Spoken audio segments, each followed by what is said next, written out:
Coworker. La República De Argentina, lunes a Madonna, Ray of Light. Sonando aquí en No Somos Nadie. Bienvenido, Felipe Magó. Fue un placer tenerte acá. Estaba preocupado. ¿Por qué? Venía en el auto escuchando el paso con Paulino y hablaron tanto de Fórmula 1 y perdí mi lugar. No, al revés. Escúchame, fue una entrada en Análisis calor. completo. Fue una vuelta previa, una vuelta de formación, como se dice ahora. Sí, sí.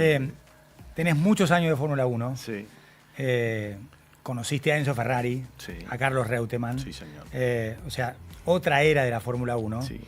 Primero quiero tu mirada personal, si querés, respecto de lo que genera este pibe. No, bueno, obviamente nosotros lo hemos mencionado, ante todo buen día, lo que es Franco, el carisma que tiene, la personalidad que tiene, y ayer quedó claramente demostrado, él estaba con una ansiedad enorme de poder devolverle a la gente todo el cariño que ha recibido desde que debutó en Williams en el año 24, y ayer fue una forma de devolvérselo, digamos, con la picardía habitual que tiene, haciendo las cosas que le gusta hacer, bajándose del ómnibus, saludando a la gente, saltando las vallas, quemando el auto hasta el final, porque se lo dijo a Juan Fosaroli, le dijo, esperá la segunda salida. O sea, él sabía lo que iba a hacer y los ingenieros dijeron, se está quemando, amigo, el auto, porque lo que se quema es, tienen unos protectores adentro para proteger la temperatura de la fibra de carbono que tapa el motor, pero tiene un límite de temperatura, y él le dio hasta que no daba más, y ahí aparecieron las llamas, no había un incendio per se, pero sí estaba. Así que la verdad que lo vivimos de cuerpo entero, Franco tal cual es, devolviéndole a la gente, y una verdadera fiesta con todo, con la Sole, con Luc Ra, con jugadores de Boca, con Paredes, con Sardelli, Pato estaba, Sardelli sí, tocando el himno con la Impresionante. guitarra en el medio de la Avenida Libertador, los aviones de la Fuerza Aérea por arriba. Con el su público. abuela.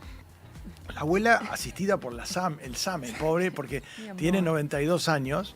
Yo estaba hablando con Andrea, con la mamá, estaba ahí, me dijo, no se lo quería perder, pero claro, me dice, la última vez que lo vio fue cuando tenía 14 años corriendo en karting. Y entonces Claro, sí, era la después se única fue. vez que iba a poder verlo con un auto de Fórmula 1, Claro. con el casco, y la llevaron hasta el box, después volvió al VIP. La verdad que fue una fiesta. Estaba Aníbal, el padre, muy contento, toda la gente, digamos, ¿quién era? No importa a qué te dedicabas, ayer estabas en Palermo para ver este road show impresionante. El día acompañó, la gente acompañó, la verdad que fue un lindo espectáculo. Salió 2 veces con el auto, pero Sí. fue una verdadera fiesta de Fórmula 1, y con un público récord que obviamente es impresionante, que hizo 2 salidas con el auto, uno con el flecha dorada, como dijo él, Flecha dorada. el flecha de plata. Pero la verdad que estaba el hijo de Fangio, estaba Cacho Fangio con él. La verdad que fue un muy lindo momento. Se puso el casco que usaba Fangio con ese auto W196 que fue campeón del mundo del 94, del 54 y 55. Así que nada, la verdad que todo positivo, salió todo bien, no hubo problemas. Algunas cosas al principio del día, porque mucha gente toda la noche esperando para entrar, pero la verdad que fue una verdadera fiesta. Vamos a escuchar a Franco en un par de momentos con Juan Fosaroli y también con Nico Quiato, que estuvo en el Fan Zone, en el Fan Fest. Primero, digamos, dijo, es muy lindo estar acá. Algo muy lindo, estoy muy feliz de estar acá. La verdad que volver a Argentina siempre es un placer y algo que disfruto un montón. Y volver a hacer un evento tan especial con tanta gente, ver a tantos disfrutar, estar en un fanzone, pero un fanzone en Argentina, con vos acá haciéndome la entrevista, es algo que no me imaginaba y que sí soñaba, pero no pensé que iba a llegar tan pronto y nada, muy feliz de que estén todos acá disfrutando mucho. Hemos hablado mucho de Franco, Mm. pero quiero que nos cuentes un poco lo que es la fiebre fierrera en la Argentina. Hay mucha gente que no sabe, Sí. quizá porque la época del furor del TC y TC2000 tienen que ver más con el pasado que con la furiosa actualidad. Sí. Franco Colapinto es el primer argentino en Fórmula 1 después de Gastón Mazacane, y Sí. estuvo Tubero y estuvo Fontana. Por supuesto, Reutemann tiene un relieve distinto y Fangio ni qué hablar. Pero el automovilismo en la Argentina es algo serio, es algo muy, muy, muy grande. Sí, el automovilismo yo creo que es el segundo deporte a nivel país, cuando uno lo refleja en el interior del país, ¿no? Yo he viajado durante muchos años al interior del país con el TC2000 o ahora con el TCR South America o con otros eventos, y la verdad que es muy fuerte. A tal punto que en el pasado, cuando empezaban los primeros canales de cable o TV paga, había paquetes que te incluían el fútbol y aparte un plus si querías ver el automovilismo, de lo fuerte que era en el interior. Y yo lo viví en mis años de Telefe, donde lanzamos una señal que se llamaba Motor Plus, en donde transmitíamos al interior todo el automovilismo y motociclismo en vivo, pero en Capital Gustavo Yankelevich no me dejaba ponerlo antes de las 11 de la mañana porque decía que le bajaba el promedio del rating del día. Claro. Y era verdad, porque un día tanto discutimos del tema que me dijo, listo, ¿a qué hora querés empezar el domingo? A las 9. Perfecto, vamos a las 9 en vez de las 11. Ok, fuimos. Por supuesto, el rating de 9 a 11 fue peor que el que hacíamos de 11 a 1. Porque además a la 1 venía los Benvenuto Los Benvenuto con Franchella. Y hacíamos el pase en vivo siempre. Entonces, el lunes me llama y me dice, vení, mirá los números. Listo, no hay nada más que discutir. Seguimos transmitiendo el interior en vivo y en Capital de 11 a 1. Y en esa época transmitíamos la Fórmula 1, el turismo carretera, el TC2000, durante 10 años en Telefe, que fue una época obviamente muy linda, aparte lo de Biomanch y Rit por la noche. De hecho, la carrera en la que muere Senna se ve en diferido. Sí, porque yo estoy en Imola transmitiendo y esa carrera se largaba a las 8 de la mañana y nosotros la transmitimos a las 11. Sí. Y en el momento que estábamos al aire, estaba grabado, porque yo estaba en Imola, yo ya estaba en el hospital donde Senna estaba muriendo, y yo estaba en el hospital en el momento que murió, que hicieron el anuncio de que había muerto, y obviamente tuvimos que hacer toda una movida, que fue increíble, es una anécdota cortita, pero increíble, porque yo estaba en el hospital cuando muere, y yo sabía que la transmisión estaba al aire. Y digo, ¿cómo hago yo? Claro. Estamos hablando 94. Sí. Algunos teléfonos celulares, sin redes, nada. Y entonces digo, ¿cómo hago para mandarle a Telefe algo de que estoy en el hospital? Somos el único medio argentino. Entonces había un camión de exteriores de los amigos de Brasil que estaban con Globo y me dicen, bueno, yo te doy un segmento satelital, pero tráeme algo, un cassette, algo. Entonces fui a un francés y digo, vendeme un cassette. Y me vendió $20 un cassette. Y fui a otro camarógrafo amigo y grabámelo. Entonces le pagué a uno, le pagué al otro, grabé un cassette y le mandé a Telefe para el noticiero, la exclusiva de que estaba en el hospital de Bolonia y que Ayrton Senna acababa de morir, que se pegó justo entre la carrera y los Benvenuto. Claro. En el año 94. 94. Vamos a escuchar a Franco hablando de su deseo de tener nuevamente un gran premio de Fórmula 1 en la Argentina. Que muy agradecido, sé que es un esfuerzo muy grande venir hasta acá y un domingo y que hubo mucho tránsito en la ciudad y que algunos vienen de muy lejos, de provincias y les agradezco porque para mí es un orgullo enorme haberlos juntados a todos acá, traerles un Fórmula 1 para que lo disfruten, para que tengan un muy lindo día y que puedan vivir un poco la experiencia de cerca y ojalá que después de este show le podamos demostrar a la Fórmula 1 lo que generamos y que volvamos dentro de muy poquito a tener un gran premio en Argentina. Obviamente que no solo depende de las ganas de Franco, de la presencia de Franco. Lo de ayer ayuda. ¿Ayuda mucho? Sí, ayuda. Ayuda a poner a Argentina... A ver, ayer estaba Ted Kravitz de la empresa Sky Inglaterra que vino, hizo una nota exclusiva en el sábado con él para llevarse a Inglaterra. De acá se van mañana a Miami. Estaba la gente de Fórmula 1 de redes sociales y la Fórmula 1, yo lo dije acá en el programa el viernes, pidieron la señal que ESPN les mandó para hacer cortes en redes sociales a partir de hoy. Poner a la Argentina en el mapa con un roadshow, con la cantidad de gente que hubo ayer, ayuda.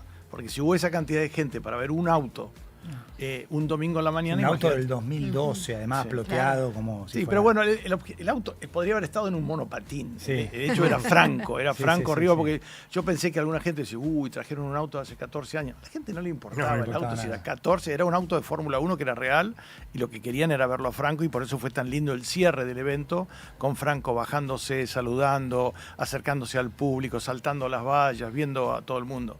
Pero lo de ayer ayuda, de la misma manera que lo he dicho antes, lo de Max Verstappen ayudó a que Holanda tuviera una carrera de Fórmula 1 que no le pueden dar continuidad porque no tienen posibilidad física de correr en un circuito que es un lugar de un parque en la playa, en Zandvoort, pero Argentina va a tener un autódromo en diciembre grado 1 para recibir a la Fórmula 1 y Jorge Macri lo confirmó ayer. La reforma de MotoGP a Fórmula 1 está aprobada y se va a hacer en esta misma hora. No se va a esperar a las negociaciones con Fórmula 1. El autódromo va a quedar terminado para grado A de motos y grado 1 de Fórmula 1. Esto decía el jefe de gobierno de la ciudad ayer. Ayudó todo, la verdad que un gran trabajo de equipo, agradecerle a la gente, porque sin ellos, portándose bien, facilitando, todos los vecinos acá que son frentistas de Libertador han tenido paciencia, y es una gran oportunidad para mostrarle a la gente de la FIA, de la Fórmula 1, la pasión que hay por los fierros en la Argentina, ¿no? Venimos ya invirtiendo en el autódromo, ya tenemos fecha confirmada del MotoGP para el año que viene, pero bueno, queremos ir por más, queremos traer la Fórmula 1, estamos ahí compitiendo, preparándonos, todo va a estar listo. Creo que esto puede ser un empujón adicional, ¿no? Que el mundo vea la pasión, porque acá en un pequeño show estamos juntando más gente que un gran premio en el mundo, así que nada, hay una pasión increíble acá por los fierros y Franco además que es increíble. Lo mencionaba con Paulino en la transición. Me asombra y al mismo tiempo me asusta la asimetría que hay, lógica, porque Franco recién arranca, entre un piloto que tiene su primera temporada como titular en Alpine, no es Kimi Antonelli en Mercedes, por ejemplo, que tiene un autazo y ha ganado carreras, que ha sumado puntos en Williams en 24 y Alpine 1 en este 2026. O sea, los mejores resultados de Franco están por llegar. Aún así, hoy es un corta-ticket. Y creo yo que después de Messi es el deportista más querido de la Argentina. Sí, yo creo que se van a ver con Messi esta semana. Sí, se van a ver. Tengo entendido que está conversado porque Franco viajó anoche porque quería descansar hoy en Miami, ya tenía actividades de mañana. Yo viajo esta tarde para allá y tengo entendido que está coordinado un encuentro que se deben hace bastante tiempo. Y ahora justo se da el tiempo que, bueno, Leo está allá, él está en Miami, así que va a ser un encuentro lindo entre dos mega deportistas que representan tan bien a nuestro país, ¿no? Espérame un segundito, porque Franco ayer contó su deseo de conocer a Messi. No tengo mucha ganas de conocerlo, hace mucho tiempo obviamente, pero quiero que sea algo natural y que no vengan cámaras o que sea una cosa de marketing, porque me daría mucha vergüenza y quiero hacerlo algo como... Nada, me encantaría conocerlo, pero que se dé como algo natural. Así que si sucede, sucede, si no, nada, será en otro momento. Va a pasar esto. Yo creo que va a pasar. Yo creo que Leo tiene ganas de ir al autódromo, porque lo escuché hablando con alguien otro día y obviamente tienen el vínculo a través de YPF, que son patrocinantes de los dos. Me parece que por ahí viene el acuerdo. Ahora, ¿cómo mirás vos esta asimetría entre la condición de ídolo popular que tiene Franco, que obviamente pertenece a la Fórmula 1, es un piloto de élite, es uno de los 22 mejores pilotos, pero que todavía no gana una carrera? Imagínate cuando gane una carrera. Sí, la verdad que extrapolarlo a ese punto es difícil de medirlo, ¿no? Porque uno lo mira y ve el Instagram y tiene 5.5 millones de seguidores. O sea, un chico que, si vos ves a los otros pilotos que están abajo, como está él, no están ni cerca, no le tocan los talones.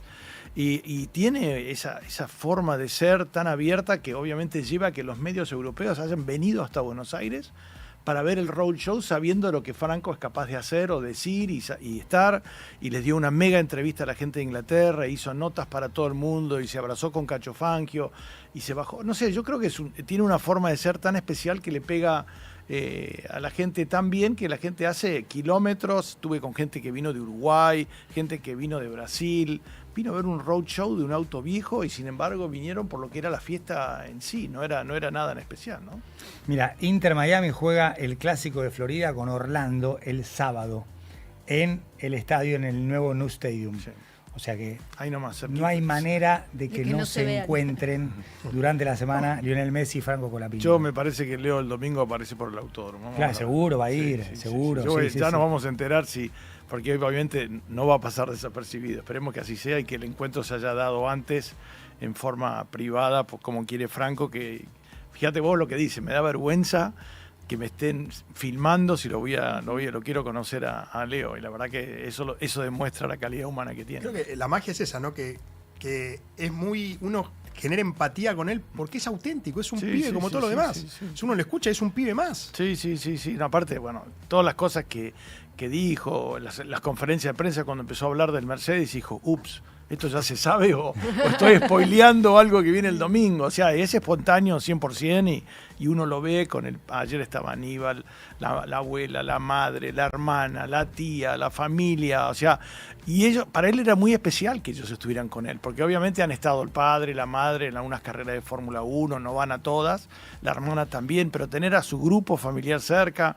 Estaban María Catarineu y Jamie felices, estaba la gente del Automóvil Club, estaban todos quienes tenían que estar acompañando el proceso, que se organizó realmente de una forma interesante con Gastón Parisier, con Dale Play, que fueron los organizadores del evento, y bueno, la Ciudad de Buenos Aires que aportó su granito en armar ese mega circuito y cuidando también un poco, me decía Jorge Macri, cuidamos a la gente frentista, a la gente que quería entrar y salir de la casa, porque a veces tenés muy lindo la fiesta con 500.000 personas, pero yo quiero salir el domingo a almorzar y obviamente tenés que cuidar los detalles de también quienes viven ahí todo el resto del año, ¿no?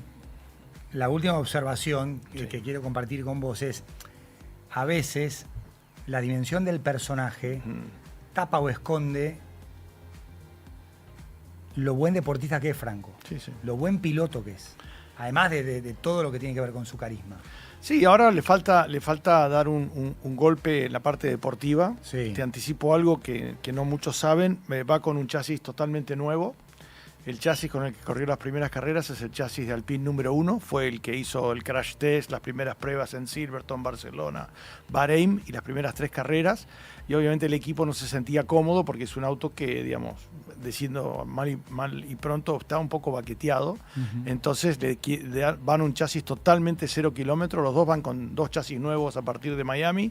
Todavía no tienen resuelto el problema del alerón delantero, que tiene un poco de inestabilidad, pero están trabajando el equipo Alpine en eso. Y bueno, vamos a ver si a partir de Miami, Canadá, empieza a repuntar y está logrando los puntos, que es lo que más le interesa al equipo y obviamente también a Franco, ¿no? Y lo necesita él como para estabilizarse, ¿no? Sí, para ver, y yo creo que tratar de achicar la diferencia que vimos en la última carrera de Japón con él y Gasly lo preocupó. Y yo creo que el equipo, digamos, en una muy buena decisión interna política, le dice, mira, no te preocupes que te vamos a dar el chasis número 3, que es el chasis nuevo, lo vas a tener vos para Miami. Gasly tiene el 2, vos tenés el 3 y ahora van a estar en condiciones iguales de todo lo que está preparado el auto para los fines de semana. Y además el jefe de equipo no se anda con chiquitas. No, Flavio no, ya estaba, inclusive ayer estaba Flavio posteando, no estuvo, pero estuvo posteando fotos del fin de semana, estaba el equipo de redes sociales del equipo Alpine, todo el fin de semana siguiéndolo, estaban muy entretenidos y lo mejor de todo es que todos los que estuve, los de Inglaterra, todos encantados con la Argentina, siempre tenemos ese golpe de efecto de la ciudad de Buenos Aires, sobre todo que han conocido, algunos hace 20 años que no vienen, pero la verdad que encantados con lo que vivieron, cómo los trataron, y así, si Franco es el rockstar, todos los grupos que vienen alrededor los cuidan de la misma manera, así que lo cuidan a los restaurantes. Si vos sos de Alpine no hay problema, tenemos mesa, te sentamos, con esa forma tan especial que tenemos nosotros los argentinos de hacer ese tipo de cosas, ¿no? Felipe, un placer, buen viaje y nos hablamos desde Miami. Estamos en contacto en Miami y vamos a seguir de cerca lo de Leo y Franco, a ver si se da. Y bueno, estaremos en contacto todo el fin de semana, toda la semana con las novedades de Miami. Abrazo enorme y gracias por haber venido. No, por favor. Chau. El 1 de la Fórmula 1, Felipe Magov, charlando con nosotros acerca del fenómeno Franco Colapinto. De 14 a 17, un nuevo punto de vista en Now 97.9, tu nueva radio. Tus 90, tus 2000, tu nueva radio. Now 97.9, música pensada para vos. 979now.com. Cuando el reloj marca el regreso y atravesar la ciudad aturde, la radio te acompaña para que tu día termine mejor.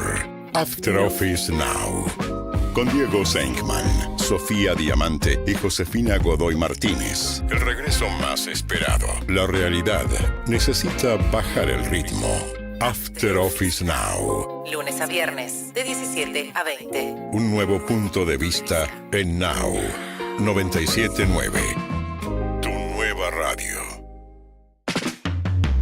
97.9. Now. Música pensada para vos. 979now.com. Now 97.9. Música pensada para vos. 979now.com.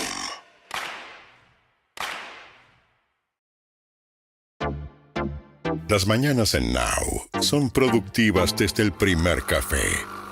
¿Dónde estamos? Con Paulino Rodríguez, Julieta Tarrés y Paula Salamanca. El punto de partida de tus días. Información precisa y lo que necesitas saber para proyectar tu actualidad. ¿Dónde estamos? Lunes a viernes. De 7 a 10. Un nuevo punto de vista en Now 97.9. Tu nueva radio. 97.9. Now. Música pensada para vos. 979now.com. Tus 90. Tus 2000. Tu nueva radio. Now 97.9. Música pensada para vos. 979now.com. En las mañanas de Now, Juan Pablo Barsky y Eleonora Pérez Caresi te dan su punto de vista para una realidad un tanto cambiante. No somos nadie. La actualidad En un modo que ya conoces y a veces no tanto. lunes a viernes de 10 a 14. Un nuevo punto de vista en Now 97.9. Tu nueva radio. 97.9. I'm a survivor, I'm a forgiver. Soy un sobreviviente y soy un perdonador, por decirlo de alguna forma. Alguien que perdona. Destiny's Child, sonando No Somos Nadie a las 11:02 en toda la República Argentina. Momento de revisar autopistas, calles, choques con Romy Wiener. Hola Romy, buen día, bienvenida. Hola, buen día. ¿Cómo estás, Juan Pablo? Bueno, es una mañana donde ya tenemos 11 incidentes de tránsito dentro de la ciudad de Buenos Aires. Va subiendo la cantidad de choques. Además, hubo un incidente llamativo donde un árbol se cayó sobre un auto y una moto en Avenida Cabildo y Gorostiaga. Ahí la circulación está reducida. Se da otro choque en el barrio de Floresta, en Bahía Blanca y Camarones, sumado a otro incidente en Avenida San Pedrito al 300, esto es entre muy cerquita de Avenida Directorio. Ahí la circulación está reducida, hay operativo de seguridad. La Panamericana sigue con un tránsito bien fuerte, Juan Pablo, hacia Avenida General Paz. El subte D ha normalizado el recorrido, había estado limitado por problemas técnicos y los trenes al momento todos a horario. Esta es la principal información para tener en cuenta. Gracias Romy, un beso, nos reencontramos en un rato. Un abrazo, chau, chau. Chau, chau. Ezequiel Marcusi con los datos del tiempo, con temperaturas ya no de un dígito, 11,4, pero sí de primera docena de ruleta, o sea, temperaturas de otoño-invierno. Hola Ezequiel, buen día, ¿cómo va todo? ¿Qué tal, Juan Pablo, equipo? Sí, realmente está frío y todavía la sensación térmica que es producto del viento y las bajas temperaturas en Ezeiza todavía se mantiene en un dígito, 6.5 grados. Mira. Sí, así que todavía está bastante frío. Pero bueno, lentamente van a ir subiendo las temperaturas, ayuda que hay un poco de sol. Cuando afloje un poquito más el viento, ahí vamos a estar todos un poco más cómodos. La máxima va a estar en torno a los 17, 18 grados esta jornada. Y mañana sube un poco más la máxima. Igualmente a la mañana otra vez bien abrigados porque mínimas de un dígito nuevamente. Y lo más importante en estas horas es el viento todavía que sigue afectando el sudeste de la provincia de Buenos Aires, sobre todo la zona costera, Mar del Plata, Necochea, Pinamar, por nombrar algunas localidades. En esa zona todavía se mantiene en alerta amarillo por viento intenso, pero también la condición va mejorando lentamente. Muchas gracias, querido Ezequiel, nos reencontramos en un rato. Hasta luego, chao, chao. El mundo de hoy. Internacionales en No Somos Nadie. 11:05. Me gustó mucho un editorial que salió en The Free Press. El título es The American Way is Under Fire. El modo americano, o la manera americana, está bajo fuego. El texto es bastante largo, pero voy a leer un párrafo que creo que lo retrata, lo sintetiza bien. Con cada ataque, el precio de participar en la vida pública estadounidense aumenta. El impacto de esta violencia en nuestra democracia es real e innegable, aunque difícil de cuantificar. Se manifiesta en cada discurso que no puede celebrarse por motivo de seguridad, en cada candidato que decide no presentarse a las elecciones debido a los riesgos que esto conlleva, en cada funcionario del gobierno obligado a vivir en una base militar por las amenazas que enfrenta, y en cada periodista que oculta información por temor a represalias. En el entramado de causas de esta oscura tendencia destaca un hilo conductor: el respaldo o la justificación de la violencia. Ojalá pudiéramos decir que este tipo de discurso solo se encuentra en las pancartas de los manifestantes. Hace apenas unos días, The New York Times publicó una conversación en un podcast en la que los participantes justificaban el asesinato del director ejecutivo de United Healthcare, Brian Thompson. Creo que es un punto de partida, Mauro. Obviamente vamos a describir los hechos para entender qué es lo que está pasando. El foco es Estados Unidos, pero podríamos ser más amplios y hacer un zoom y encontrar varios lugares donde pasa esto. Sí, la violencia política está a la orden del día. De hecho, otro de los temas del día que tengo es lo que pasó en Colombia. Digo, un atentado brutal, ¿no? Con 26 atentados en 2 días. Digo, la violencia política es parte, lamentablemente, de la sociedad humana del presente, y en este caso de Estados Unidos, porque bueno, llama la atención, es el país más poderoso del mundo, el presidente más poderoso, pero bueno, esto suele pasar, y un Donald Trump que, si bien no se mostró asustado, ya es el segundo intento que tiene de asesinato, ¿no? Hay que recordar el 2024, ¿se acuerdan que la bala le rozó la oreja? Él con puño apretado. Sí, de hecho, yo digo que creo que le sirvió bastante para la campaña también, ¿no? Haber sobrevivido y la manera en la que lo hizo. Pero bueno, es un mundo donde hay una violencia política y discursos que efectivamente justifican esa violencia política, que ponen en jaque ciertas reglas del juego democrático liberal, ¿no? Que es aquello que tenemos y que nos protege al fin y al cabo, ¿no? Bueno, en este caso decíamos en el Hotel Hilton de Washington, una conferencia que tenía Donald Trump, una cena con corresponsales, ¿no? De todo el mundo, sumado también a parte de su equipo, el vicepresidente J.D. Vance, donde Cole Thomas Allen, un atacante que, bueno, uno lo puede definir tranquilamente como terrorista también, ¿no? Recordemos que terrorista es una palabra, un término muy discutido, depende de quién lo esté mirando, se podría llamar así. De 31 años, es de California, que llegó al checkpoint de seguridad, lo pasó y ahí es cuando empieza a disparar, que incluso Donald Trump posteó en su propia red social un video donde se ve al servicio secreto que está justamente tiroteándose con el atacante. El atacante tenía entonces 5 cuchillos, una escopeta y una pistola. No había detectores de metales en la entrada del hotel. O sea, era así, una persona podía llegar tranquilamente al checkpoint de donde estaba el evento, y si bien no llegó, podría haberlo hecho.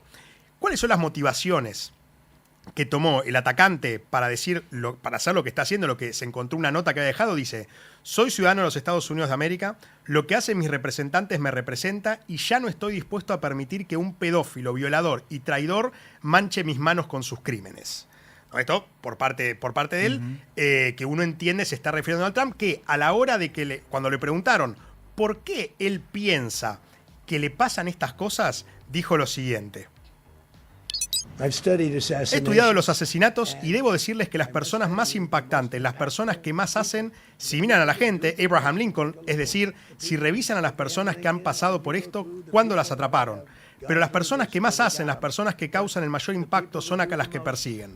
No persiguen a los que no hacen mucho porque les gusta que sea así. Y cuando miras a las personas que han tenido, ya sea un intento o un intento exitoso, son personas muy impactantes. Solo miren los nombres aquí, los grandes nombres.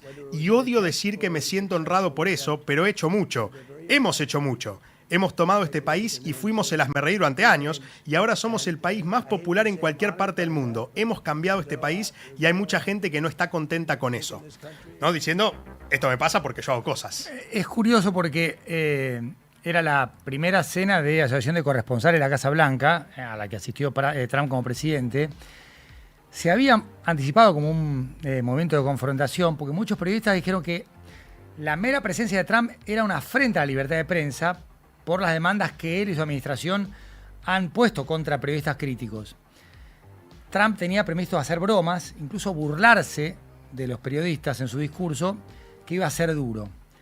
Pero una hora después, tanto el presidente como la prensa estaban del mismo lado, porque tras oírse los disparos, todos empiezan a ver la rápida respuesta de los agentes del servicio secreto, quienes velan por la seguridad de Trump, y los invitados. Entonces todos tenían que ponerse a resguardo y los agentes tenían que ir al lugar de los disparos para neutralizar al atacante. O sea, empezaron los periodistas y Trump en modo confrontación, algunos no querían que fuera, Trump los iba a sacudir en su discurso, Y terminaron todos juntos ante la amenaza común del tirador. De la muerte. De la muerte, exacto. Bueno, es que pasa eso, ¿no? Cuando la riña política, cuando pasa de un debate que puede ser por redes, como le encanta a Trump hacerlo por redes sociales o en la manera dialéctica también, cuando pasa a la realidad. Y esto de nuevo es algo que le toca a nuestra sociedad, que no es nuevo, digo, uno puede fijarse todas las guerras del pasado que han empezado por este tipo de cuestiones, pero bueno, creo que nos lleva a repensar como sociedad también cuál es el tipo de diálogo político que queremos tener y que se quede justamente en ese diálogo. Sumo una cosa más que es importante. Esta semana va el rey Carlos III de Inglaterra a Estados Unidos. Entonces dicen, bueno, en este contexto va a ir igual. Parece que el rey Carlos III va a ir igual a los Estados Unidos para tratar de reparar la relación entre Gran Bretaña y Estados Unidos por todo el tema Irán que se ha tensado muchísimo, pero bueno, no es poco que un primer mandatario, un jefe de Estado como es el rey de Inglaterra vaya justo después de este ataque, ¿no? Hay un cambio en Trump si comparamos su reacción del 24 en el meeting de Filadelfia con la del otro día. Dijo, tenemos que resolver nuestras diferencias. Había republicanos, demócratas, independientes, conservadores, liberales, progresistas. Hubo un enorme amor y una gran unión. Lo vi y me impresionó muchísimo. ¿Será esta una reacción que le permita a Estados Unidos bajar el nivel de confrontación? A ver, han matado a Kennedy en el 63, han herido a Ronald Reagan, o sea... de hecho, mataron han matado a Martin Luther King. 4 presidentes en Estados Unidos. Es uno de los trabajos estadísticamente más peligrosos de los Estados Unidos. Claro. Por la cantidad, no, el primero fue Lincoln, después Garfield, después McKinley y después Kennedy. O sea, Kennedy. 4 presidentes, fíjense, el total, 4 es un montón. El último Kennedy en el 63. Exactamente. Se cumplen este año 63 años justamente. Sí, con todo lo que implicó eso y cómo uno recuerda, ¿no? Todo lo que pasó con Kennedy. Y yo creo que si bien Trump es Trump y puede cambiar de opinión en cualquier momento y decirlo públicamente y negar incluso lo que dijo, la sociedad estadounidense necesita un cambio, ¿no? Un cambio de al menos poner un lugar para la disputa política. Y recordemos que también es un presidente que incentivó, y esto está siendo juzgado por la justicia, lo que fue el asalto del Capitolio, después de perder las elecciones. Digo, que también fue terrible, ¿no? Como manifestantes habían ido al Capitolio. Digo, Trump es una persona que tiene mucho esto, un discurso que puede motivar a algunos para tomar acción y que al mismo tiempo aparentemente ahora se da cuenta y dice, no, bueno, vayamos por otro camino. ¿No? ¿Hasta dónde puede llegar lo que yo estoy diciendo? Así que bueno, veremos cómo repercute esto un atacante que solamente termine en la cárcel, ¿no? Sí. Sin dudas. Podría enfrentar hasta 30 años de prisión si es declarado culpable de ambos cargos, agresión armada a un agente federal y uso de arma de fuego durante la comisión de un delito. Exactamente. El tiroteo nos recuerda que la primera enmienda por sí sola no garantiza la libertad de expresión. Si bien sus protecciones legales para los individuos son esenciales, todo el sistema estadounidense de expresión, elecciones y debates se fundamenta en una cultura compartida, en la premisa de que los representantes electos del pueblo siempre tendrán la libertad de expresarse libremente. Hoy esto ya no puede darse por sentado. El veto del asesino sobre el presidente representa una amenaza tan grande para la libertad de expresión como el poder del gobierno para reprimir a la ciudadanía. Si el ataque pretendía silenciar al presidente Trump, su bala también habría anulado las opiniones de los 77 millones de personas que votaron por él, así como todo el sistema electoral. Si bien los periodistas celebran la libertad de expresión, conviene recordar que los guardias de seguridad y las fuerzas del orden desempeñan un papel fundamental para que la información pueda circular. Y como en el tiroteo de Pensilvania, los agentes que respondieron el sábado actuaron con rapidez y manera ejemplar, mientras que los responsables de prevenir un ataque tienen mucho que replantearse, porque hubo más reacción que prevención acá. Bueno, es que, claro, ahí lo que está haciendo es un motivo, bueno, ¿cuál es el valor del Estado? Porque al fin y al cabo esa seguridad es el Estado. Claro. Es el Estado que se manifiesta en esa seguridad que justamente garantiza esa libertad de expresión en un país que, si bien tiene la primera enmienda como libertad de expresión, la segunda es la libre posesión de armamento. Entonces, como tienen las dos primeras enmiendas, lo especial que son, un país que es contradictorio y al mismo tiempo la base de las democracias, por ejemplo, latinoamericanas, incluida la Argentina. Estaba Erika Kirk, cuyo esposo Charlie fue asesinado el año pasado. Y era el mismo hotel donde en el 81 John Hinckley Jr. intentó asesinar a Ronald Reagan. Sí, que incluso está la imagen, ¿no? Que Reagan se asusta, ¿no? Porque se rompe el vidrio. Bueno, parece que no tienen que organizar más eventos en ese hotel, ¿no? Y ahora, por supuesto, Trump tiene más argumentos para decir por qué quiere construir su propio ballroom, el salón en la Casa Blanca. Ahora dice, bueno, ahora que ya pasó esto acá, construyamos el nuestro. Maxwell Frost, representante demócrata, fue golpeado en la cara durante el enero. La representante Ilhan Omar fue rociada con una sustancia similar al vinagre en un acto público ese mismo mes. 2 legisladores estatales de Minnesota, Melissa Hortman y John Hoffman, fueron baleados en sus hogares en junio del 25. Hortman y su esposo Mark murieron en el ataque. La residencia del gobernador de Pensilvania, Josh Shapiro, fue incendiada el año pasado, mientras ellos y su familia dormían. Hace una semana, un hombre arrojó un cóctel molotov a la casa del director ejecutivo de OpenAI, de Sam Altman. Bueno, va Y pasando. podemos sumar a Charlie Kirk también, ¿no? Sí, que, claro. que lo mencionaste recién a su esposa, que tiene que pasar otra vez por otro tiroteo. Bueno, cuando algo se repite con frecuencia, podemos hablar de cualquier cosa menos de azar, ¿no? 11 y 16 en toda la República Argentina.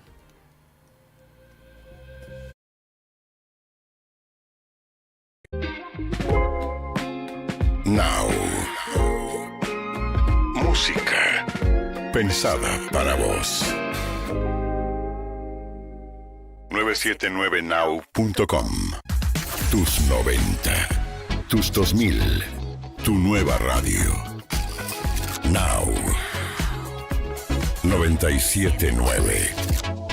Música pensada para vos. 979now.com.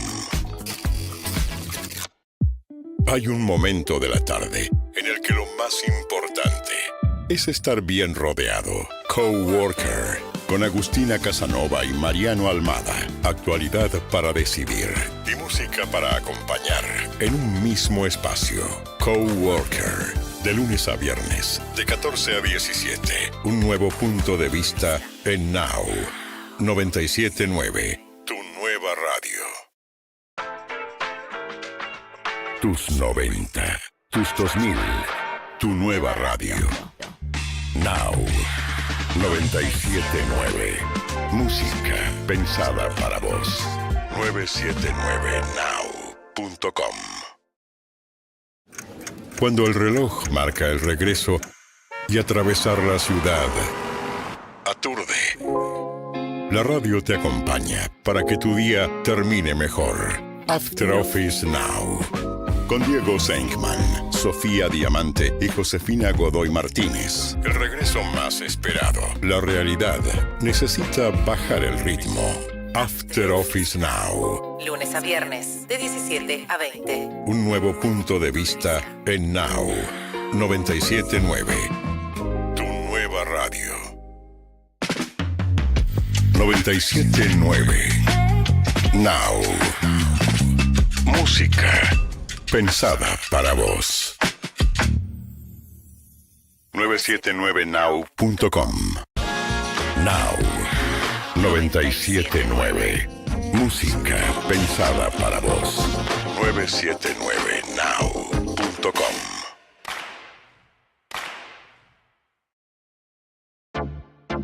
Las mañanas en Now son productivas desde el primer café. ¿Dónde estamos? Con Paulino Rodríguez, Julieta Tarrés y Paula Salamanca. El punto de partida de tus días. Información precisa y lo que necesitas saber para proyectar tu actualidad. ¿Dónde estamos? Lunes a viernes. De 7 a 10. Un nuevo punto de vista en Now. 979.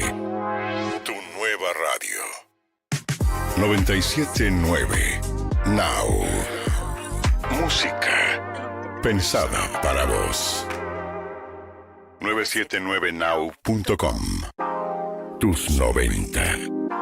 Tus 2000. Tu nueva radio. Now. 979.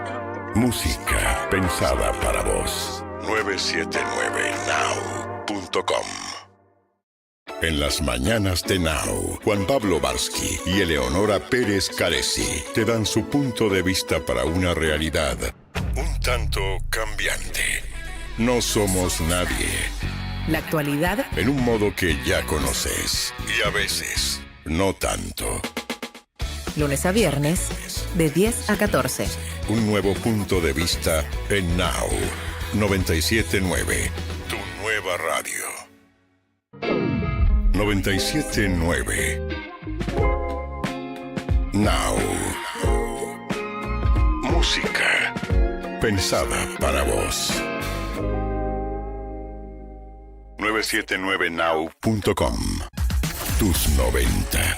Tus 2000. Tu nueva radio. Now. 97. Actualidad económica.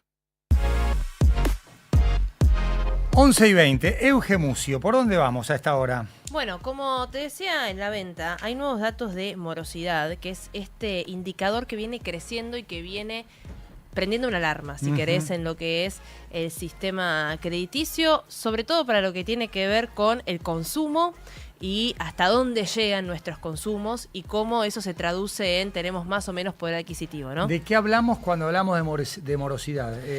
¿Pago de tarjeta de crédito? ¿Créditos ya asumidos? Ambos, créditos personales y tarjetas de crédito. Y tanto en familias como en... ¿Empresas? No tanto en empresas, sino familias y personas. Okay. Es decir, cuánto es una deuda del hogar y cuánto es una deuda de las personas. La morosidad en términos bancarios, que es un dato que ya más o menos se venía charlando, llegó a un 11,2% y es 4 veces lo que había hacía un año, que era un 2,9%. Esto hablando de créditos bancarios. Si hoy simulás, y de hecho yo hace un rato simulé un préstamo con mi banco para ver cuánto me daba, tenés una tasa del 74%, pero después vas a la CFT y está en 142%. Costo financiero total, ¿no? Que incluye impuestos, los gastos del banco y otras cosas. Es decir, se eleva muchísimo. Pero lo más importante acá, que es el dato que me interesa que charlemos, es el dato de la fintech. Justamente las billeteras virtuales. Sí. Según la Gerencia de Estudios del Banco Provincia, que sacó un informe respecto de esto, el 25% de la cartera total de la fintech tiene morosidad. 25%. 25%, es decir, si la morosidad llega al 11% en el sistema bancario, llega al 25% en fintech. Más del doble. Claro, y interanualmente, es decir, hace un año no llegaba al 10%, es decir, siempre fue más alta la morosidad en fintech, que tiene tasas más altas. Si hoy simulás también un préstamo personal, llega a 300% ese costo financiero total, por ejemplo, o 400%, depende la billetera, depende tu resumen crediticio y demás. No llegaba al 10% hace un año y ahora llega al 25%. Entre ambos, es decir, entre banco y fintech, llega al 14,3% de los hogares, lo que es la morosidad en hogares. 10 puntos porcentuales más que hace un año también. Creció muchísimo. Y en personas llega al 18,1%, unos 6 puntos más también que hace un año. Es decir, es algo que vino en potencial aumento. ¿Qué pasó? Y esto me lo explicaban expertos en justamente este tema. Al principio del mandato de Javier Milei, entre las cosas que se relajó un scoring que vos tenías que tener, no se llama scoring porque scoring es el de crédito hipotecario, pero para que lo entiendan más o menos, se relajaron algunos controles que vos tenías que tener para poder acceder a un crédito personal o un préstamo personal. Entonces, eso hizo que un universo de personas que tienen ingresos más bajos ingresaran justamente a poder acceder a uno de estos préstamos. En el medio aumenta la morosidad porque al mismo tiempo, si son de ingresos más bajos, son más propensos a justamente tener algún tipo de mora bancaria. Pero al mismo tiempo después no se relajaron otros financiamientos o sanciones que tienen los bancos para este tipo de casos. Entonces ese es el cuello de botella que está pasando en este momento y que viene aumentando. Según estuve charlando también, no es hoy un riesgo sistémico el que hay respecto de la mora, sí es un indicador más del humor social, político, económico, ¿no? De lo que está pasando, ¿no? Que quienes quieren sostener sus consumos después no los pueden justamente sostener, no hay sostenibilidad en los consumos a crédito, ¿no? Al mismo tiempo. Y hay otro dato que me parece interesante, que es quienes más morosos son los que sacan préstamos o créditos de menor valor. Claro. Es decir, los que están también calificados para sacar préstamos de menor valor. El 20% de estos préstamos que tienen mora son de menos de 1 millón de pesos. Y el menos del 10% son créditos de más de 10 millones de pesos. Es decir, justamente quienes sacan menos dinero, es decir, quienes tienen menos acceso a justamente este tipo de créditos, son los que más morosos son. Entonces, eso también te da una pauta, me decían, que son los que sacan créditos para el día a día. Claro. Un préstamo que de hecho si vos hoy vas a una fintech o vas a un banco también, tenés esto de repente, bueno, préstame o adelanto de sueldo, por ejemplo, 500.000 pesos y lo podés devolver en un mes, 2 meses o incluso en 20 días, por ejemplo, ¿no? Ese tipo de créditos son los que menos se están pagando a término, que es lo que te define después la morosidad, ¿no? Cuando vos no pagas durante 3 meses, ahí entras ya como moroso bancario. Sí. En este contexto de... Por ejemplo, ahí estoy mirando mi billetera virtual, aprovechá tu crédito disponible, vas al detalle y podés pagarlo en 24 cuotas, pero con una tasa de interés muy altísima. Alta. Muy alta. En este contexto, a mí me había llamado la atención de un informe de la semana pasada del vicepresidente del Banco Central, que hablaba de todos los depósitos en dólares, unos 38.800 millones de dólares, que están en el sistema bancario y que fueron adquiridos por personas físicas en esa dolarización preelectoral que tuvimos en septiembre, en agosto-septiembre del año pasado, y al mismo tiempo también que ingresaron a partir de las cuentas cera, que son las de la regularización bancaria, es decir, el blanqueo en su momento, ¿no? Que fue un blanqueo alto, de chiquitaje en términos de que eran montos chiquitos, pero que fue un blanqueo alto. Todo eso quedó en el sistema. Y ese mismo informe decía algo así como que todos estos dólares ahora pueden recircular de alguna manera. Entonces estuve preguntando porque el propio ministro de Economía, Luis Caputo, hace unos meses había hablado de aprovechar la ley de inocencia fiscal para que recirculen los créditos en dólares. Después del 2001, en Argentina, los créditos en dólares solo se pueden otorgar a quienes producen dólares, es decir, a exportadores. Claro. Después se amplió a la cadena de exportadores, es decir, si vos sos proveedor de una cadena exportadora, también podés acceder. Y hace un año más o menos que se amplió a quienes pudieron emitir, bancos que emitieron obligaciones negociables, bonos corporativos, y obtuvieron fondeo de dólares de esa manera. Entonces me puse a averiguar si efectivamente el Banco Central y el gobierno están evaluando la posibilidad de abrirlo a no exportadores, a familias, que es lo que produjo en algún momento el descalce en 2001 o 2002 en su momento. Y ellos están, si querés, como buscando dar el debate, ¿no?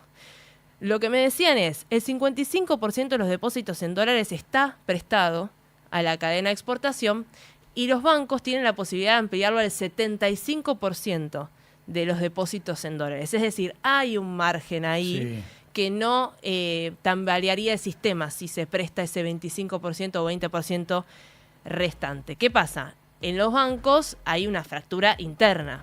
Hay un lado que dicen el negocio me conviene, que son los bancos nacionales, y hay otros que dicen no, el negocio tiene este riesgo de descalce, que son los bancos extranjeros en Argentina, ¿no?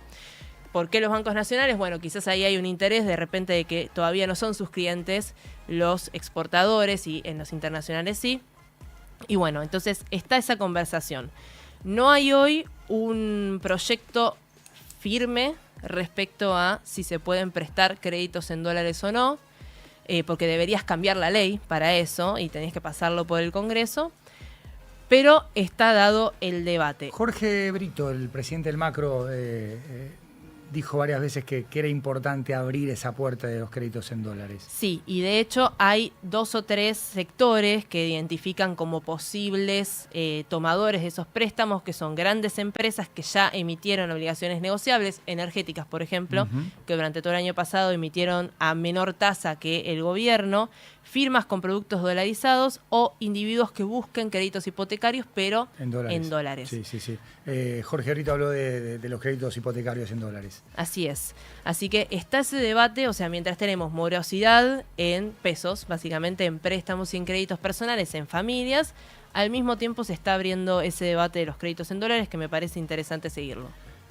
Mientras tanto, en una billetera virtual, si vos pedís 16 millones de pesos, lo devolvés pagando 24 cuotas de 1.333.772 pesos, que da exactamente el doble. Claro. Pedís 16, pagás 32 en 24 meses. Un montón. Tremendo. Un montón. O sea, 100% de interés. Claro, o sea, lo pagás en 2 años. Hay que ver también si la inflación es de 10% mensual. Ojalá que no lo es, o sea, es 3,4 y bajando, puedes tener una ventaja. En estas condiciones, con un 31% de inflación anual, si querés interés compuesto, sumás un año y el otro, llegás a un 63%, está muy arriba. Es un 100% contra el 63%. Hay 37 puntos de diferencia. Que además muchas veces entra con la desesperación, ¿no? Cuando, sí, claro. Y vas acumulando porque en 24 meses otro préstamo vas a pedir. Y no es un rollover como hace un Estado que puede bajar el porcentaje. Sí. Es un tema a tener en cuenta y que bien hace Euge en ponerlo en el radar como noticia importante. Vos, fundamentalista del paño de microfibra, necesitas un seguro de auto que lo proteja con el mismo nivel de detalle. Para eso Zurich Auto cuenta con Z-Track para que puedas seguir el minuto a minuto de tu siniestro. Porque así como tu auto brilla más con cera, tu cobertura brilla mucho más con Zurich. Zurich, protegiendo a los que mejor protegen. Zurich nos trajo la actualidad económica. Y si hablamos de estar protegidos, Zurich Auto cuenta con Z-Track para que puedas seguir el minuto a minuto de tu siniestro. Porque así como tu auto brilla más con cera, tu cobertura brilla más con Zurich. Zurich Auto, protegiendo a los que mejor protegen. 9. Música pensada para vos. 979now.com. Hay un momento de la tarde en el que lo más importante es estar bien rodeado. Coworker, con Agustina Casanova y Mariano Almada. Actualidad para decidir y música para acompañar en un mismo espacio. Coworker, de lunes a viernes, de 14 a 17. Un nuevo punto de vista en Now 97.9, tu nueva radio. Tus 90, tus 2000, tu nueva radio.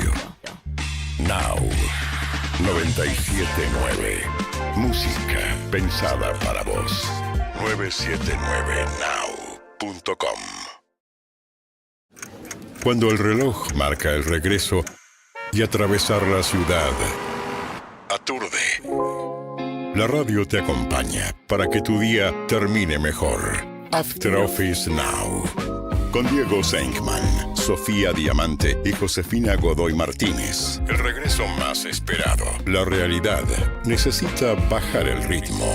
After Office Now. Lunes a viernes, de 17 a 20. Un nuevo punto de vista en Now 97.9. Tu nueva radio.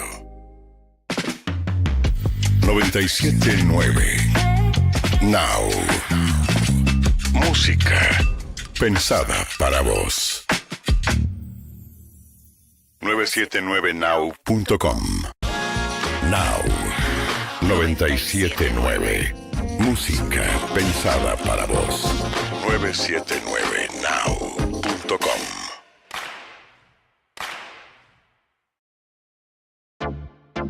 Las mañanas en Now son productivas desde el primer café. ¿Dónde estamos? Con Paulino Rodríguez, Julieta Tarrés y Paula Salamanca. El punto de partida de tus días. Información precisa y lo que necesitas saber para proyectar tu actualidad. ¿Dónde estamos? Lunes a viernes. De 7 a 10. Un nuevo punto de vista en Now 97.9. Tu nueva radio. 97.9. Now. Música pensada para vos. 979now.com. Tus 90. Tus 2000. Tu nueva radio. Now 97.9. Música pensada para vos. 979now.com.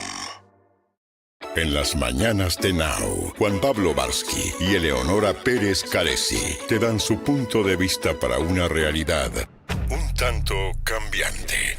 No somos nadie. La actualidad En un modo que ya conoces y a veces no tanto. Lunes a viernes, de 10 a 14.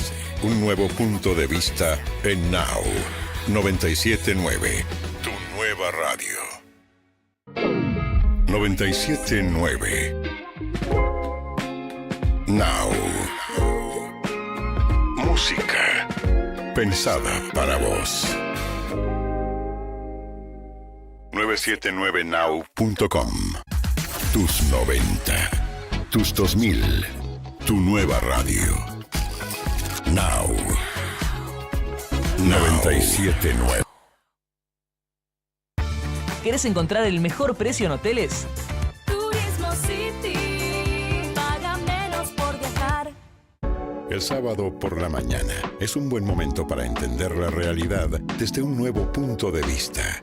Sin la urgencia de la semana, las ideas se desarrollan, las voces se escuchan y las preguntas encuentran tiempo. Nube de palabras. Con Diego Senkman y Carlos Manzoni. Entrevistas con personalidades destacadas sobre los temas que importan, con un enfoque claro, cercano y sin prisa. Nube de palabras, sábados, 7 a.m. por Now 97.9. Actualidad, más música pensada para vos. ¿Buscás delicias gourmet en Buenos Aires? En Baquiano Almacén encontrás quesos finos, charcutería premium, vinos selectos y cervezas importadas. Todo para disfrutar de una picada de primera. Encontralos en sus 5 sucursales en los barrios de Almagro, Caballito y Villa Crespo. Ingresá a Instagram @Baquiano Almacén o visita su tienda online y prueba lo mejor. Baquiano, tu picada empieza acá. A esta hora, la información se escucha distinto. No somos nadie. Un nuevo punto de vista en Now 97.9. 11:37 en toda la República Argentina. Nos ven en todo el mundo en 979now.com. Tenemos canal oficial en Twitch y en YouTube, @979now. Nos ves en el canal 85 de Flow. Puedes descargar nuestra aplicación disponible para Android y también para iOS, donde nos ves y nos escuchás. Todas nuestras redes son 979now y nuestro WhatsApp 11 80 600 979. Todas las vías de comunicación. Gracias a todos por escucharnos y por participar a través de mensajes vía YouTube o WhatsApp, que por supuesto leemos algunos al aire, otros por supuesto los guardamos para tener vuestra mirada sobre el programa y nuestros temas. Bárbara Arroyo.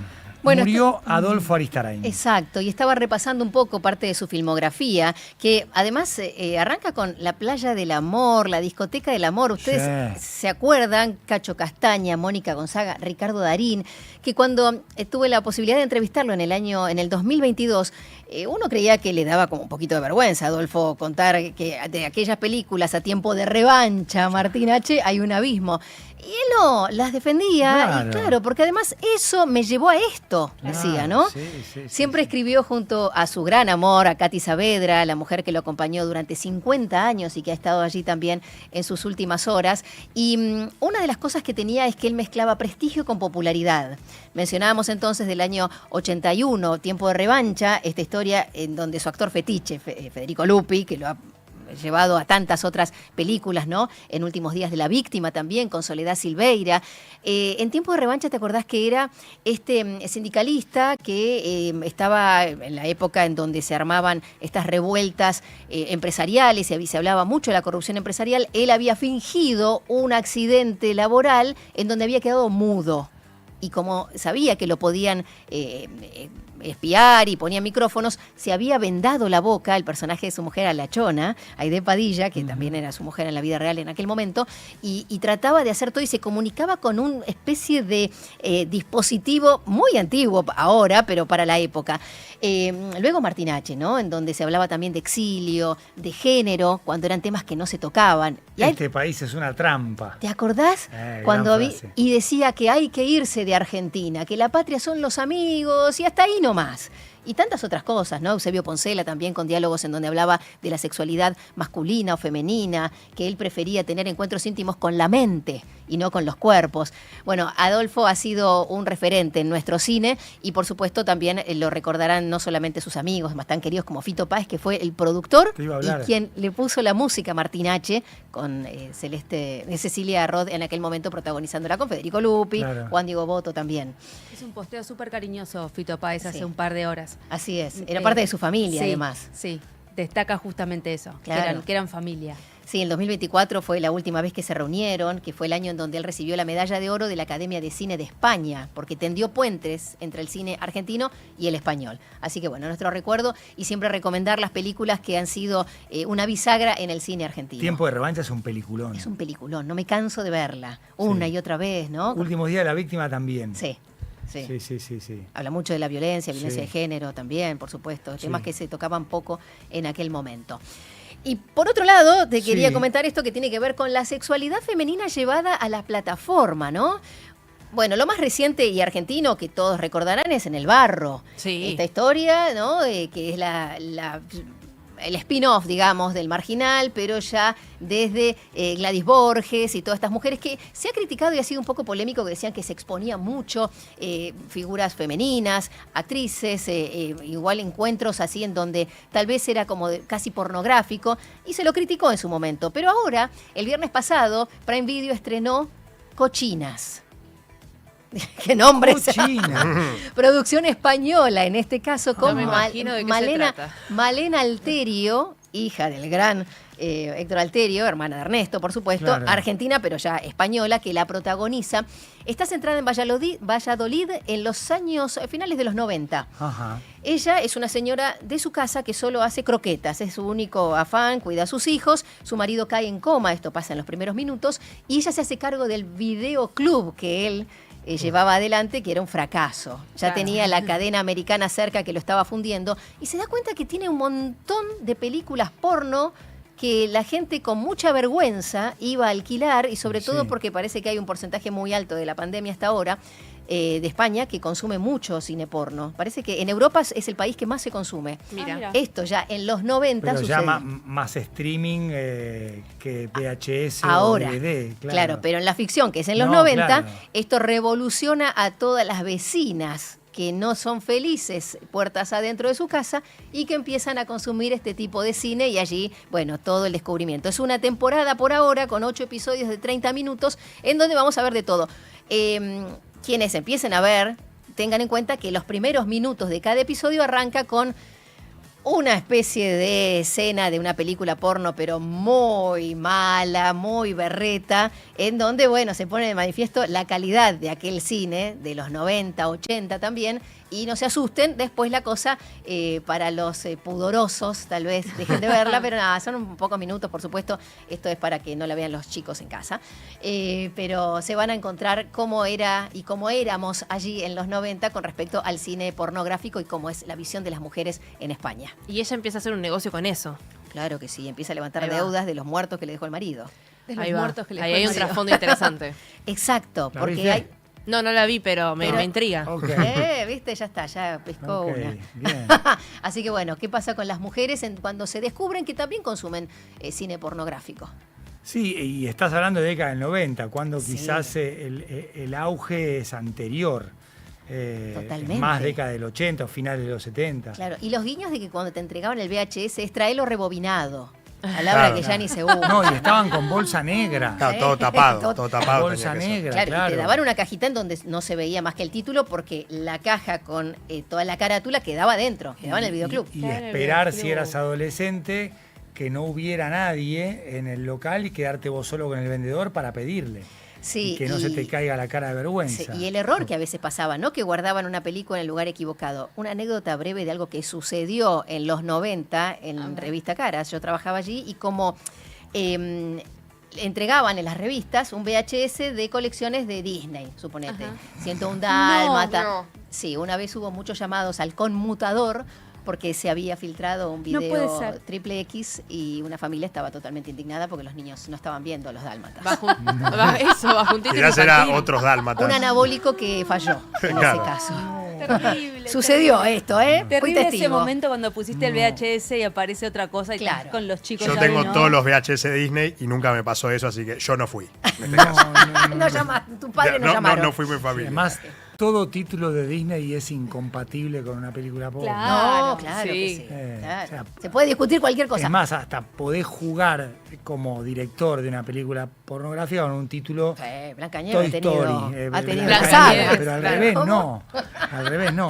Bueno, Garganta Profunda del año 72. Mirá. La primera película pornográfica estadounidense que estuvo al frente de lo que fue una edad de oro, fue en el año 72. Claro. Que también, bueno, Garganta Profunda también, Watergate, ¿no? Tenía Ay, sí, otra yo pensé en connotación. eso. Claro, Claro. exacto, ¿no? Claro. Era una fuente importante para descubrir aquel caso Sí, sí, sí, sí, político. sí, sí. Que le decían Garganta Profunda y que años después se dio a conocer su nombre y su identidad, lo conocimos. Así es. 11:46 en toda la República Argentina. Esto es Durán Durán. Música pensada para vos.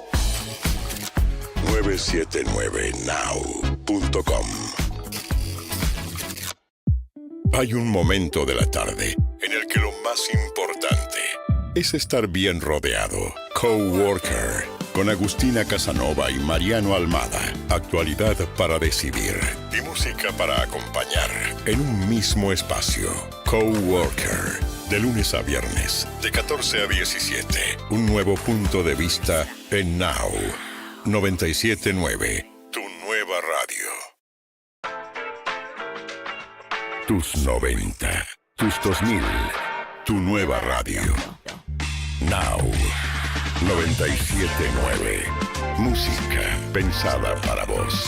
979now.com.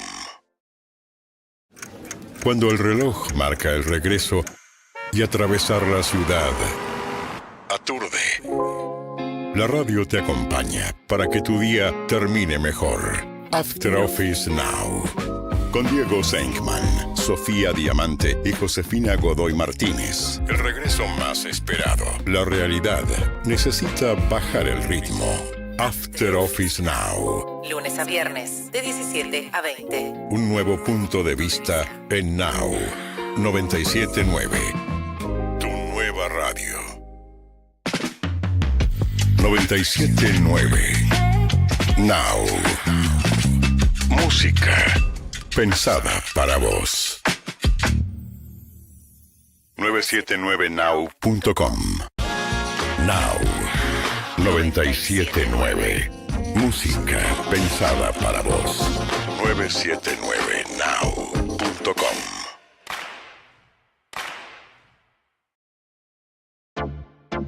Las mañanas en Now son productivas desde el primer café. ¿Dónde estamos? Con Paulino Rodríguez, Julieta Tarrés y Paula Salamanca. El punto de partida de tus días. Información precisa y lo que necesitas saber para proyectar tu actualidad. ¿Dónde estamos? Lunes a viernes. De 7 a 10. Un nuevo punto de vista en Now 97.9. Tu nueva radio. 97.9. Now. Música pensada para vos. 979now.com. Tus 90. Tus 2000. Tu nueva radio. Now 97.9. Música pensada para vos. 979now.com. En las mañanas de Now, Juan Pablo Barsky y Eleonora Pérez Caresi te dan su punto de vista para una realidad un tanto cambiante. No somos nadie. La actualidad En un modo que ya conoces y a veces no tanto. lunes a viernes, de 10 a 14. Un nuevo punto de vista en Now 97.9, tu nueva radio. 97.9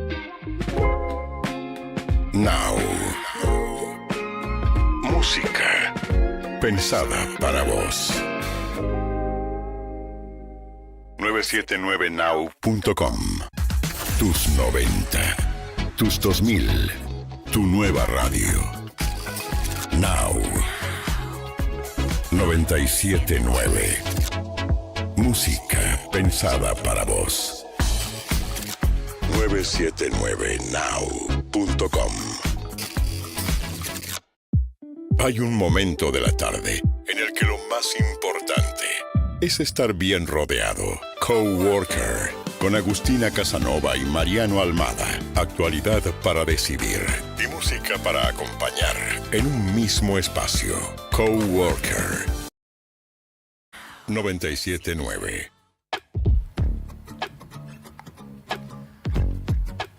La CGT pidió la nulidad del fallo que dejó vigente la ley de reforma laboral y recusó a los dos camaristas. Acusó a los jueces Víctor Pesino y Dora González de falta de imparcialidad y objetó la intervención de la sala. Podría intervenir la Corte para resolver la cuestión de fondo. La CGT presentó una serie de impugnaciones contra esta decisión de la Sala 8 de la Cámara Nacional de Apelaciones del Trabajo, que otorgó efecto suspensivo a la apelación del Estado Nacional y frenó la medida cautelar contra la reforma laboral.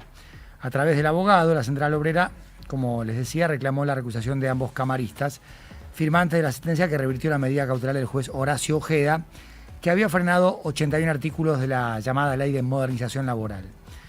La CGT impugna a Pesino con el argumento de falta de imparcialidad, tras conocerse que el Poder Ejecutivo inició el trámite para extender su mandato por 5 años, apenas un día después de su fallo a favor del gobierno.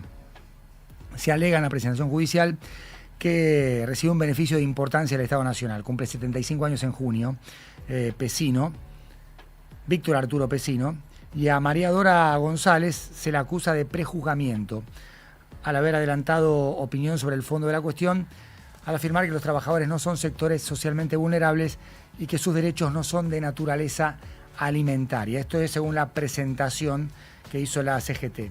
La CGT además sostenía que la Sala 8 carecía de competencia para intervenir, con el argumento de que ya había intervenido previamente en causas conexas como el amparo de la Asociación de Agentes de Propaganda Médica, por lo que debía concentrar todos los recursos del caso para asegurar la coherencia judicial. Y el asesor legal de los gremios señaló que la Sala dictó su resolución con una insólita premura, sin dar traslado a la CGT y sin esperar a que se consintiera su radicación. La CGT alega que suspender la cautelar permite la vigencia de normas que cercenan derechos constitucionales como la huelga y la libertad sindical. Esto, por supuesto, tiene que ver con la cautelar, que va a la forma. La cuestión de fondo podría llegar a ser tratada por la Corte Suprema de Justicia. Vamos a conversar con Julián de Diego, abogado laboralista, fue asesor en la reforma laboral. De Diego, buen día. Juan Pablo Barsky, soy. ¿Cómo le va? Buen día, ¿cómo le va?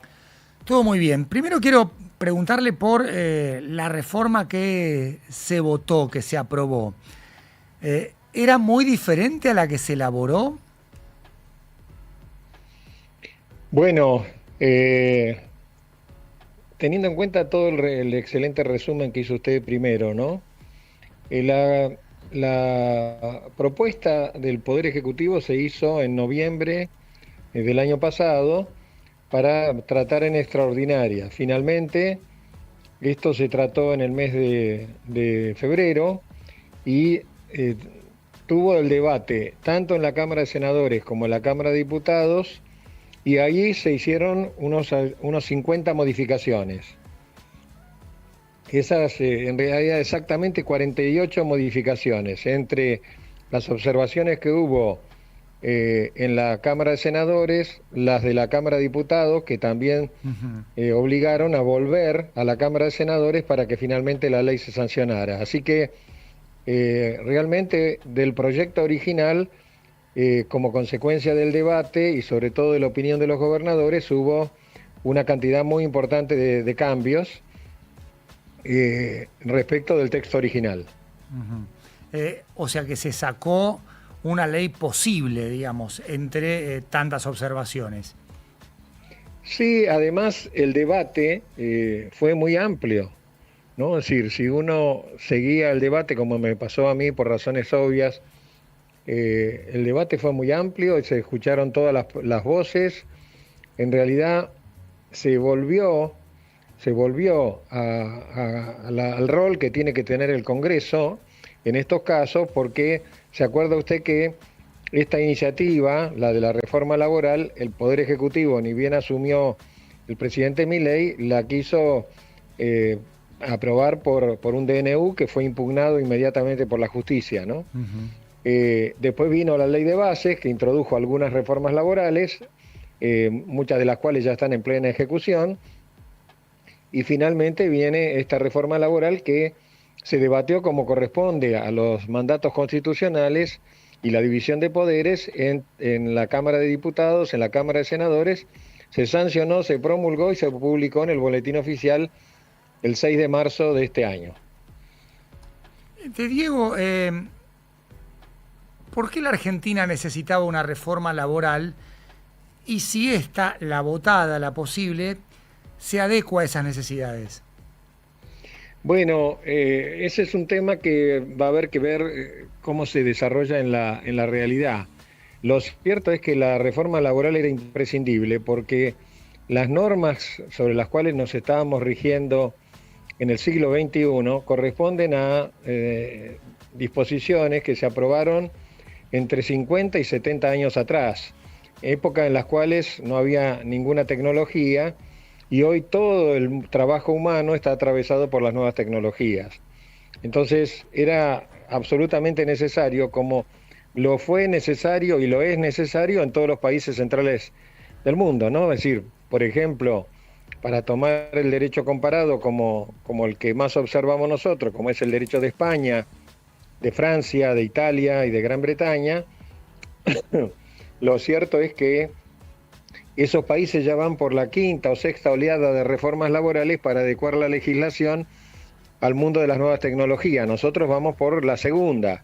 O sea, la primera fue la ley de bases, que fue muy pequeña la normativa, hubo solo 18 artículos que trataban de modernizar la legislación, y ahora viene una oleada importante con esta ley de modernización laboral que tiene mucha importancia porque reformula derecho individual, derecho colectivo, contribuye con un blanqueo muy importante, crea un sistema para abonar los despidos y modifica totalmente la negociación colectiva, los aportes y contribuciones, reglamenta el derecho de huelga en los servicios esenciales y reglamenta el uso, la aplicación de las asambleas, que es un tema que había generado muchos abusos. Así que estamos frente a una reforma laboral integral que tiene objeciones judiciales, como es lógico, en el marco de nuestra división de poderes, pero que verdaderamente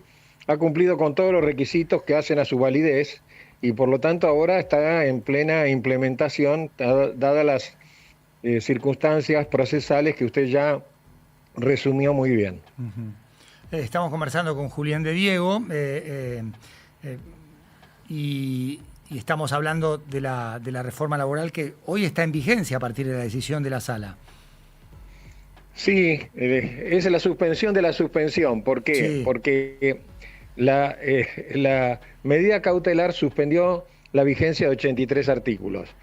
Pero la Cámara, en la Sala Octava, que usted comentó muy bien, también ha sido objetada por la CGT, estableció que el efecto de la apelación que se ha hecho sobre la medida cautelar tiene efecto suspensivo. Eso significa que la medida cautelar no tiene aplicación hasta tanto no se dicte la sentencia correspondiente. Por ende, la reforma laboral de la ley de modernización está plenamente vigente en todos sus artículos. Julián, ahí cuando, entonces, si está vigente, por ejemplo, si una pyme hoy quiere aplicar el FAL, ¿no? Para justamente echar o hacer despidos y que la indemnización se cobre de esa manera. Eso queda vigente hasta tanto se expida de fondo la justicia. ¿Es así? Es así. Lo único que quería aclarar es que es exactamente lo que usted dice, pero le quería aclarar que dentro de la ley hay distintos plazos de vigencia. Claro.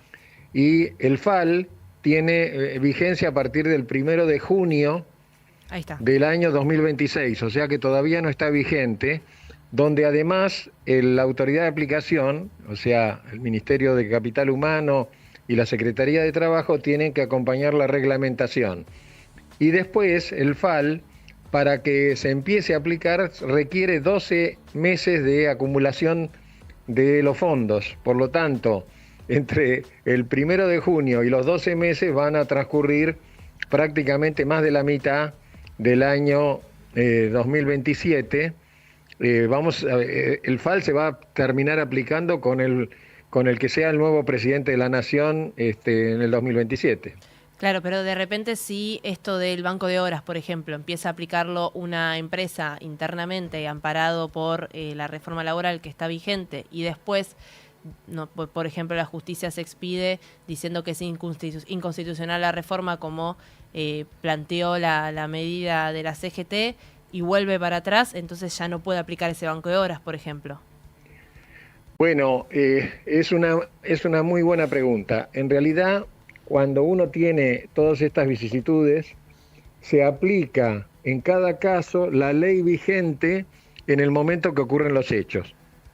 Claro. Hoy la ley vigente es la reforma laboral, es la modernización, y por lo tanto, por ejemplo, el banco de horas, el fraccionamiento de las vacaciones y el otorgamiento de las vacaciones todo el año, el salario dinámico, la revisión de los convenios colectivos de base con preeminencia sobre los convenios colectivos de actividad, la aplicación del régimen de huelga en los servicios esenciales y la reglamentación de las asambleas, para poner algunos ejemplos, están plenamente vigentes hoy, y si hoy se aplicaran esas normas tendrían plena validez.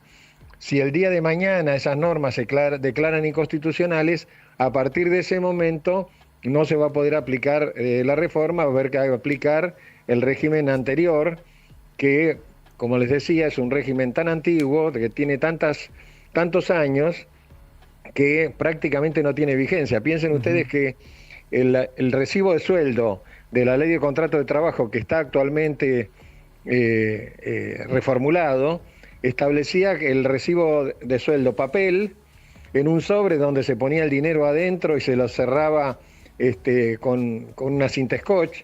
En fin, se habla del régimen de ropa de trabajo, por ejemplo, que es una antigüedad.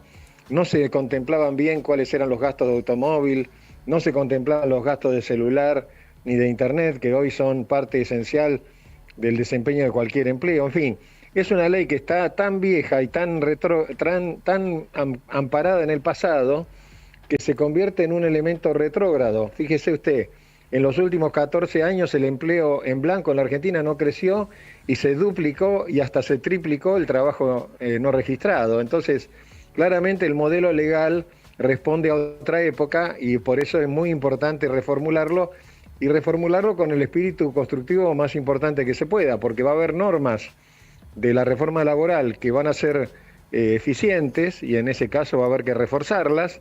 Va a haber otras que van a necesitar correcciones y va a haber que corregirlas, y va a haber otras que van a ser inconstitucionales y va a haber que dejarlas sin efecto. Diego, ha sido muy claro y muy amable. Muchísimas gracias. No, gracias a ustedes por la entrevista. Hasta pronto. Hasta pronto. Julián de Diego, abogado laboralista, asesor durante la confección de la reforma laboral. Son las 12:04 en toda la República Argentina. De lunes a viernes, de 14 a 17, un nuevo punto de vista en Now 97.9, tu nueva radio. Tus 90, tus 2000, tu nueva radio. Now 97.9, música pensada para vos. 979now.com. Cuando el reloj marca el regreso y atravesar la ciudad aturde, la radio te acompaña para que tu día termine mejor. After Office Now, con Diego Senkman, Sofía Diamante y Josefina Godoy Martínez. El regreso más esperado. La realidad necesita bajar el ritmo. After Office Now. Lunes a viernes, de 17 a 20. Un nuevo punto de vista en Now 97.9. Tu nueva radio. 97.9. Now. Música pensada para vos. 979now.com. Now 97.9. Música pensada para vos. 979now.com.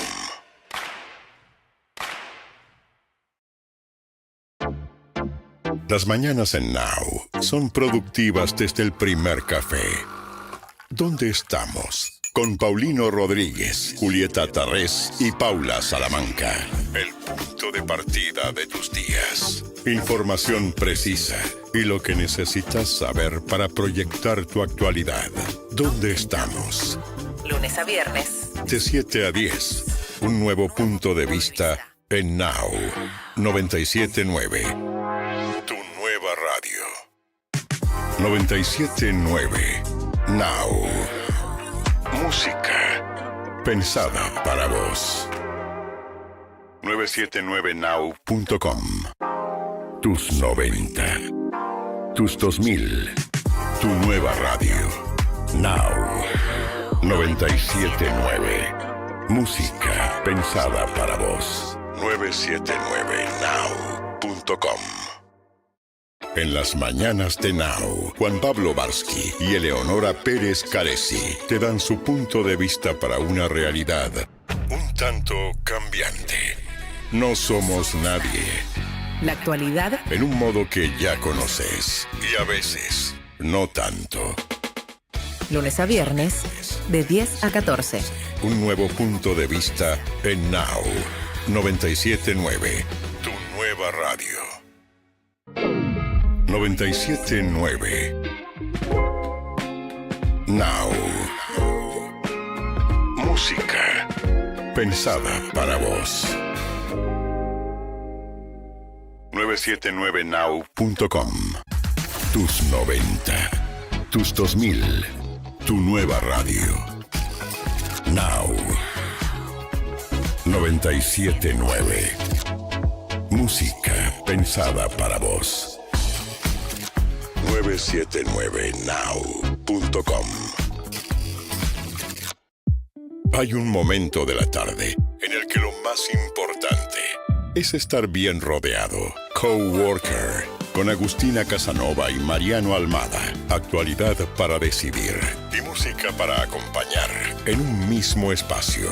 Coworker, de lunes a viernes, de 14 a 17. Un nuevo punto de vista en Now 97.9. Presentaste tu tema, nos dejaste a todos con la intriga.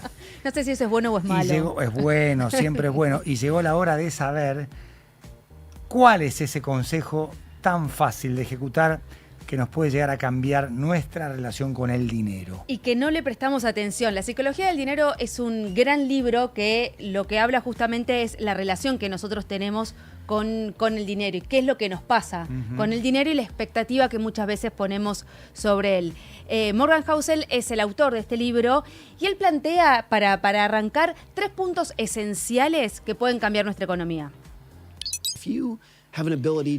Él lo que está diciendo es que si tenemos la habilidad de plantearnos nuestros objetivos sin compararnos con los demás, podemos ahorrar algo de dinero aun cuando nuestras expectativas sean muy bajas e invertir lo que ahorramos, nuestro cambio puede ser sustancial. Ahora, para ahorrar ese dinero y para poder invertirlo, tenemos que prestar atención a ese primer punto, que ahí para mí es donde está el secreto. Objetivos personales sin comparación. Y en ese punto él hace hincapié en algo muy importante que yo creo que nosotros no le prestamos demasiada atención cuando vamos a comprar o cuando estamos a punto de gastar dinero. Lo que él está diciendo es que nosotros solemos compararnos con todo lo que los demás tienen. Abrimos Instagram 100 veces al día Y ahí nos comparamos con el que tiene una mejor casa, el que tiene un mejor viaje, el que tiene el mejor auto, el que tiene el mejor empleo, el que tiene una vida más feliz. Todo el tiempo, antes nos comparábamos con nuestro entorno más cercano y ahora nos comparamos con nuestro entorno que es millonarios, millones y millones de personas en todo el mundo. Y siempre que uno haga un gasto y se sienta conforme con lo que compró, en lo que gastó, después entras a las redes sociales y dices, che, no, al final mi auto no estaba tan bueno como yo creía. Claro. O este viaje te pega derecho en la autoestima. Te pega derecho en la autoestima y no te deja primero disfrutar eso que vos compraste. Y empezás a dudar acerca de quién sos y qué es lo que vos querés. Por eso habla tan claro de la psicología del dinero y por eso me parece que es mucho más importante este punto de la comparación que el resto de los puntos, porque si vos no podés salirte de esa comparación constante de en qué estoy gastando la plata en comparación con lo que tiene el otro, nunca vas a poder tener ese ahorro que necesitas para tomar mejores decisiones. Entonces él lo que plantea es, entonces uno tiene un presupuesto X y termina yendo a comer a lugares donde la realidad no debería gastar plata en esta cena porque mi presupuesto no da para esto, no debería irme de vacaciones a tal lugar, podría irme a un lugar un poco más económico y la pasaría bien igual y podría afrontar esos gastos con mucha más facilidad. No debería aspirar a esa casa o comprarme un auto más caro si después el seguro es carísimo, la patente es carísima y complica todo el resto de mis finanzas. Y en este punto, él da un consejo que para mí es magistral y este es el punto donde quería llegar, porque hay una pregunta que nosotros nos podríamos hacer para modificar absolutamente esto. Cambiarlo, pero desde el llano. Raíz. Desde raíz cambiar esta conducta que complica nuestras finanzas. Y él plantea, si yo estuviese en una isla desierta con mi familia, ¿me compraría esta casa? ¿Tendría este auto? Si nadie viera lo que yo tengo, si nadie en todo mi entorno, y no están las redes sociales porque yo estoy en una isla desierta, si nadie ve todo lo que yo tengo, ¿realmente tendría esto que tengo? ¿O elegiría comprar algo que no fuese para que los otros vean, sino que me fuese más útil para mí? ¿Me compraría un auto carísimo en una isla desierta o me compraría un auto que me lleve y que me traiga en ese lugar donde yo estoy? Y para mí esta es la clave de todo el concepto, porque muchas veces nosotros gastamos plata simplemente para mostrar que tenemos dinero por una cuestión de estatus, y él diferencia muy bien lo que es el estatus de lo que es la utilidad. Cuando uno gasta plata y pone ese pedacito de sueldo que te sobra en querer comprar estatus y no compras utilidad. Y en eso que vos querés para comprar estatus, en realidad estás perdiendo vos. Porque estás manejando mal tus finanzas, después no llegás a fin de mes y te perdés la posibilidad de hacer los otros dos puntos que para él son tan esenciales. Ahorrar, aunque sea muy poquitito todos los meses, e invertir ese dinero para después, esto Eugenio en algún momento lo va a poder explicar mejor, para después entrar en el interés compuesto y poder tener como ganancia. O sea, tener plata trabajando para vos cuando no estás... Plata, hacerla trabajar. Exactamente. Pero me parece muy interesante este punto de... Muchas veces es como el gasto hormiga, que si uno calcula esos gastitos hormigas, ese café que te compras todas las mañanas, el café que después compras a la tarde, o el snack cuando vas caminando o pasás por el kiosco, si vos sumás toda esa plata, termina siendo un montón a fin de mes. Y en esto pasa algo parecido. Anualizarla es peor todavía. No, olvídate. No los vicios hay que... Mentira, hay que hacerlo. Con los vicios hay que hacer eso, porque ahí te das cuenta de, che, me conviene mucho más no tener este vicio que tenerlo. ¿Te sirve el café en la isla desierta?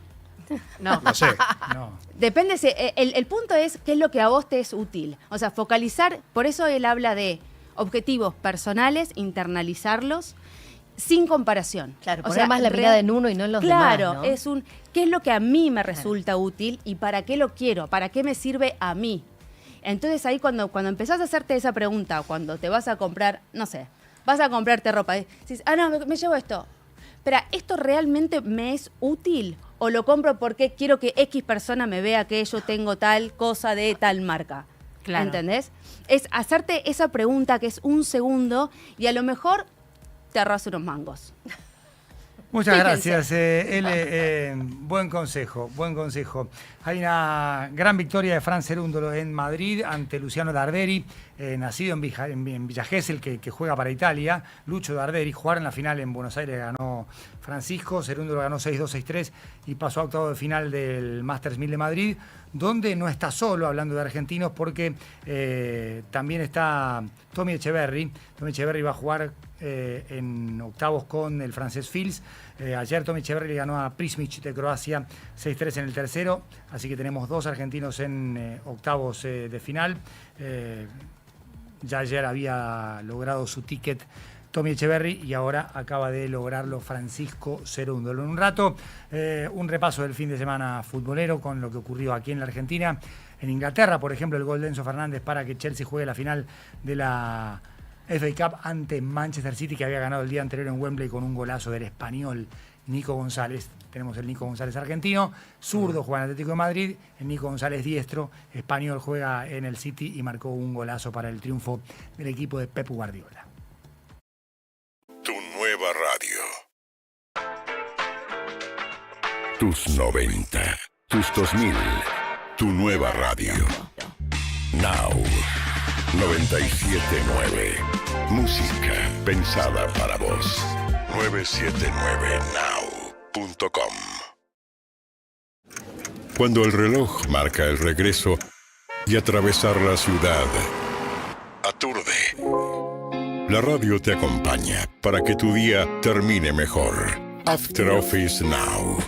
Con Diego Senkman, Sofía Diamante y Josefina Godoy Martínez. El regreso más esperado. La realidad necesita bajar el ritmo.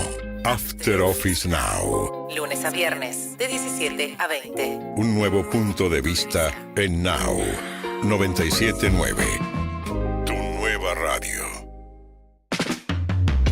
97.9. Now. Música pensada para vos. 979now.com. Now 97.9. Música pensada para vos. 979now.com.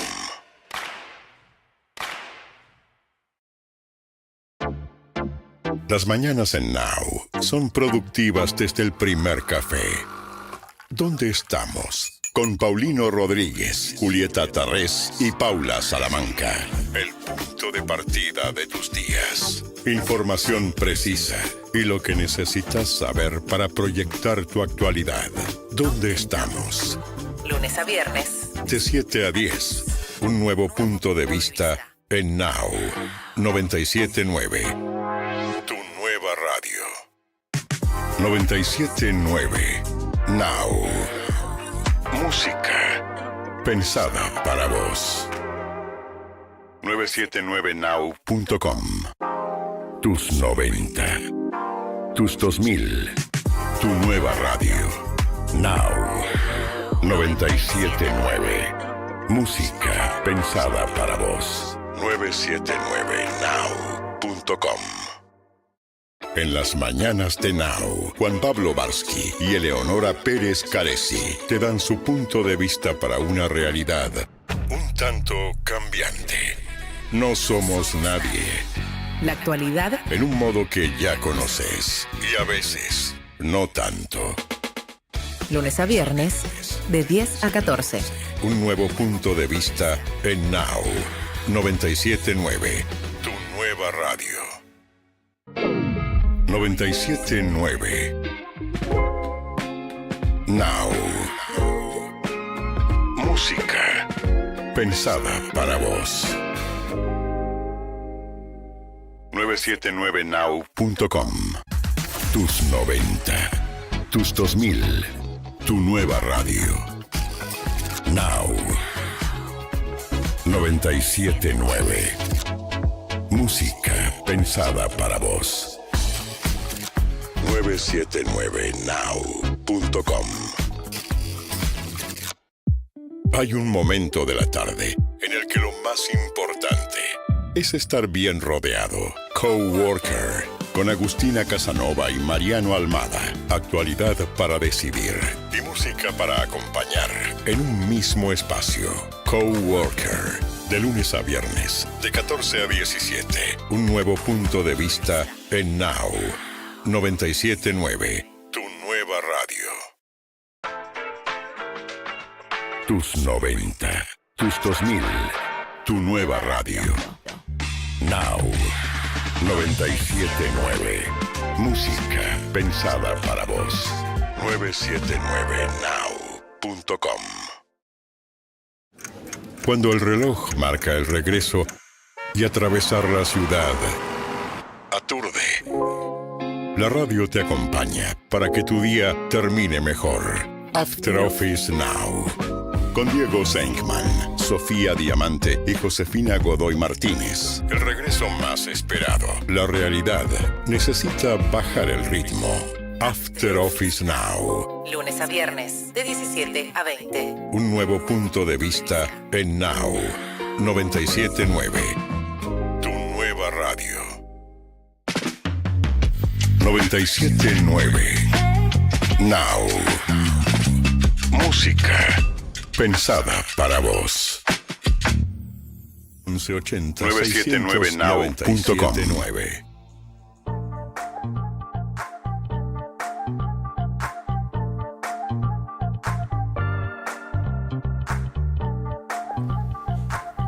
12:21 en toda la República Argentina. Bienvenida, Sheila Vilker. ¿Cómo va todo? ¿Cómo andás, Juan Pablo? ¿Todo bien? Bueno, qué lindo reencontrarnos después de una semana. Bueno, hablábamos de expectativas económicas recién, de cómo hacer para tener un mango más, para invertirlo, para que la plata se mueva un poquito, no mirar a Instagram y no compararse con otros. No tiene todo que ver con lo que has traído, pero sí se vincula con las expectativas económicas. Sí, por supuesto. Yo creo que el tema del momento es cómo hacer para que la guita alcance. ¿No? Digamos, ¿viste esa frase del no hay plata? Sí. Bueno. Que es una de las primeras frases de Milei, que en su momento tuvo una connotación positiva, fue bien recibida por la sociedad, esto de sincerar, si querés, las variables macroeconómicas. Absolutamente. Fue una frase que yo te diría un caballito de batalla que permitió sostener la idea del ajuste de la motosierra, de los recortes. Bueno, eso hoy está, yo te diría, trasladado al mundo doméstico. Y es por lo que yo te diría hay algo de estrés cotidiano en las familias, ¿no? Digamos, donde se ven los recortes. Entonces decidimos preguntar por los recortes, decidimos preguntar por las expectativas, cómo creen que va a estar de acá en adelante. Y lo que venimos encontrando respecto a esta pregunta sobre las expectativas económicas es que, bueno, está en retracción el optimismo. ¿No? Bueno, vamos a ver a los que nos están viendo por el canal 85 de Flow, por YouTube, por Twitch y por nuestra aplicación disponible para Android y iOS, y a los que están por radio. Bueno, hay una placa, evolución de las expectativas económicas.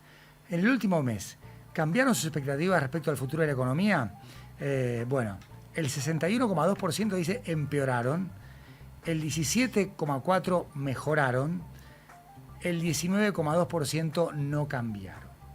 ¿Qué significa esto? Bueno, a ver, pongo el acento en la idea de empeorar o la pérdida de expectativa, ¿no? Entre la idea de, se va contrayendo la idea de que va a mejorar. Entonces, creo que hay algo, independientemente de los datos concretos económicos, que tiene que ver con cómo se ve el futuro, cómo se ve el futuro económico de la Argentina, que, bueno, está en una zona de dificultad, ¿no? 2 de cada 3 argentinos empiezan a pensar que las cosas van a estar peor y no mejor o no igual. Yo creo que hay acá una dificultad para el gobierno, sin lugar a dudas, porque el gobierno durante mucho tiempo contó con expectativas positivas y la expectativa, el futuro, es algo que para cualquier gobierno, no solo para este gobierno, es un valor absolutamente central, ¿no? Digamos, porque es una razón de adhesión. Por ahí no estamos tan bien, pero en el futuro es probable que sí, porque estamos por buen rumbo. Acordate la frase de Menem. ¿Cómo era? Estamos mal, pero vamos bien. Pero vamos bien, ¿no? Digamos, o sea, Sí. lo que hay ahí encerrado es futuro. Y lo que se está perdiendo hoy es el sentido del futuro, el optimismo, podríamos decir, el optimismo económico. De hecho, cuando ves la placa que sigue, cuando ves el evolutivo de eso, Sí. Milei ha logrado, en un momento determinado, uno de sus mejores momentos, ha logrado tener más expectativa positiva que negativa, algo que en general, Sí. digo, estamos viendo acá, los que no están viendo, estamos viendo evolutivos que son, incluso que tienen un historial previo al gobierno de Milei, Sí. previo, de situación de pandemia, por ejemplo. Mejoraron, por ejemplo, tenés un 43,9%.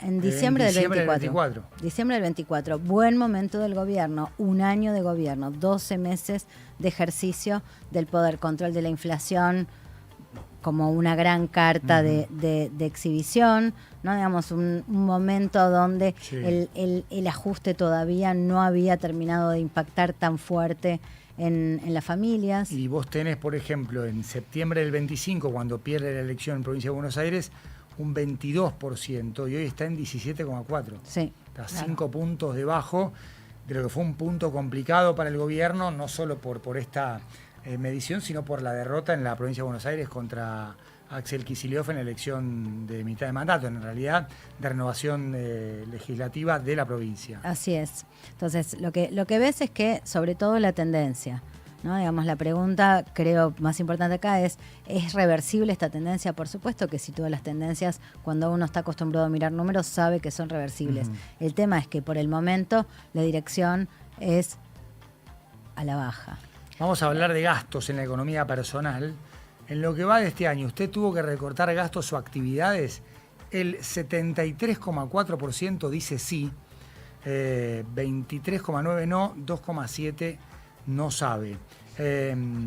Y es interesante dentro de este, por ejemplo, 73,4%, que en el área metropolitana de Buenos Aires un 75,5% redujo gastos o recortó. En el interior es un número piquitín más bajo, 3 puntos menos, 72,5%.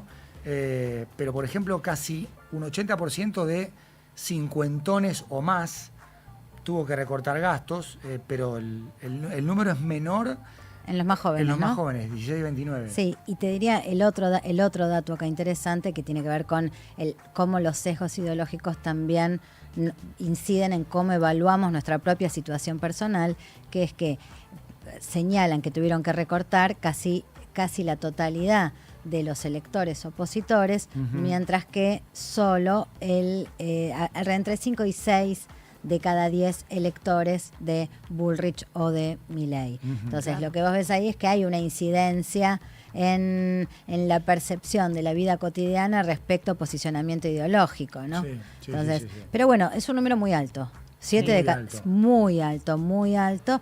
Y creo que es, de alguna manera, dialoga bien con esto que veníamos presentando antes, que tiene que ver con la pérdida de expectativa positiva, ¿no? Sí, De y el expectativa gobierno lo económica. registra, más allá de lo que diga el presidente, sabe que es una situación diferente de la que afrontó hace un año. Hace un año, ponele. Sí. Bueno, de hecho, hoy salió el número de deudores. Entonces, Sí. la deuda, la dificultad para pagar deuda también te habla primero de la contracción, el hecho de contraer deuda, pero después de la dificultad para afrontar el cumplimiento con los pagos, sabiendo una cosa que es que el argentino en general es pagador, ¿eh? El argentino Sí. es pagador. Sí. O sea, bueno, le preguntamos también a las personas, esta es una pregunta múltiple, Sí. ¿en qué recortaron? O Claro. sea, así que me decís que recortaste, ok, ¿en qué? ¿En qué? Bueno, tenés un consumo de alimentos 68%, acá como es respuesta múltiple, el porcentaje da mucho más que 100. Por supuesto. Salida 57%, vacaciones 45,1%, actividades recreativas, todo vinculado con el placer, si quieres, salidas, vacaciones, actividades recreativas, consumo de alimentos no tanto, salud 35%, casi 36%, educación 11,1% en lo que menos, y transporte 22,9%. Sí, mucha cosa de clase media, Sí. mucha Sí. cosa de economía básica, las dos Sí. cosas. Lo que ves acá es mucho recorte de eso que es el gustito, ¿no? La vacación, la salida, lo ves con mucha claridad. Y también el tema de recortes en alimentos, que no es dejan de comer, pero sí es cambian carne de vaca por carne de pollo, o carne de vaca por cerdo, o cambio de marcas, segundas marcas, terceras marcas. Entonces, algo de todo ese cambio en la mesa está expresando ese 68%. La de transportes también es interesante, porque en muchos casos el tema transporte, sobre todo en el conurbano, implica que personas que necesitan tomarse 2 o 3 colectivos eligen no tomarse el segundo o no tomarse el tercero, caminar, patear esas 10, 12, 15 cuadras por ahí que hay en los trayectos por ahí intermedios. Bueno, ¿y en salud? En salud, la verdad, ahí es probablemente lo que nosotros estamos viendo en el tema cual, y es la dificultad para afrontar remedios. Yo creo que esto no es solo tema de obra social o medicina prepaga, sino sobre todo remedios, que es algo que te digo que se escucha bastante recurrentemente, por lo menos en la zona AMBA y en una parte del universo de adultos mayores. ¿Y la característica de estos recortes de gastos es parecida a otras crisis o a otros momentos de menor consumo, o tiene alguna particularidad que antes no se había visto? Mira, a ver, yo lo que veo, lo que empiezo a ver como similar es el clima anímico, la impresión que tengo, sobre todo en lo que empiezo a dominar, que es algo del orden del enojo, ¿viste?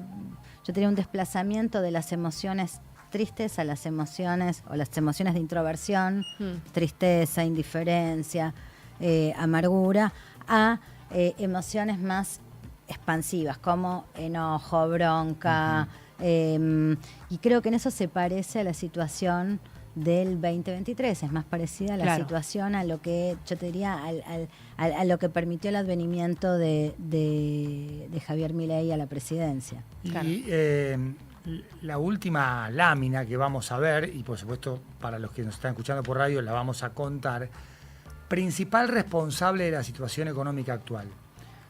¿Cuál de los siguientes es el principal responsable de la situación económica actual? Para lo bueno y malo, porque no hay un adjetivo antes de situaciones.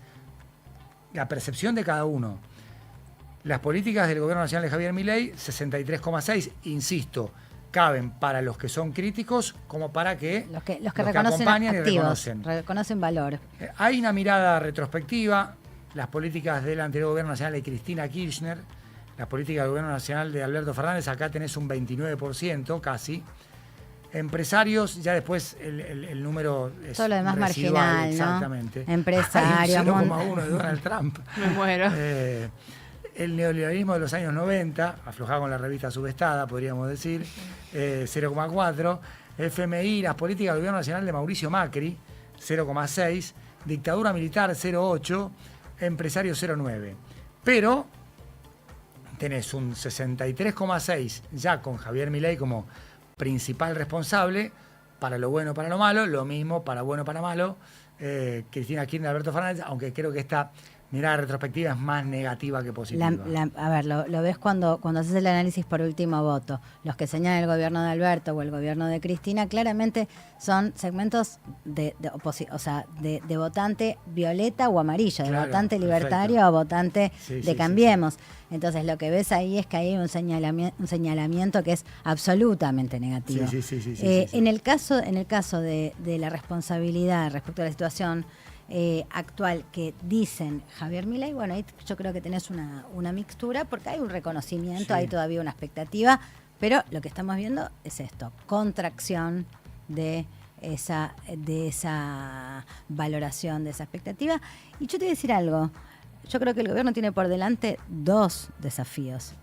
Uno es mejorar algunos indicadores, ¿no? Digamos que, viste que vemos indicadores concretos de la economía que van por distintos carriles, pero 2, trabajar el tema de la opinión pública.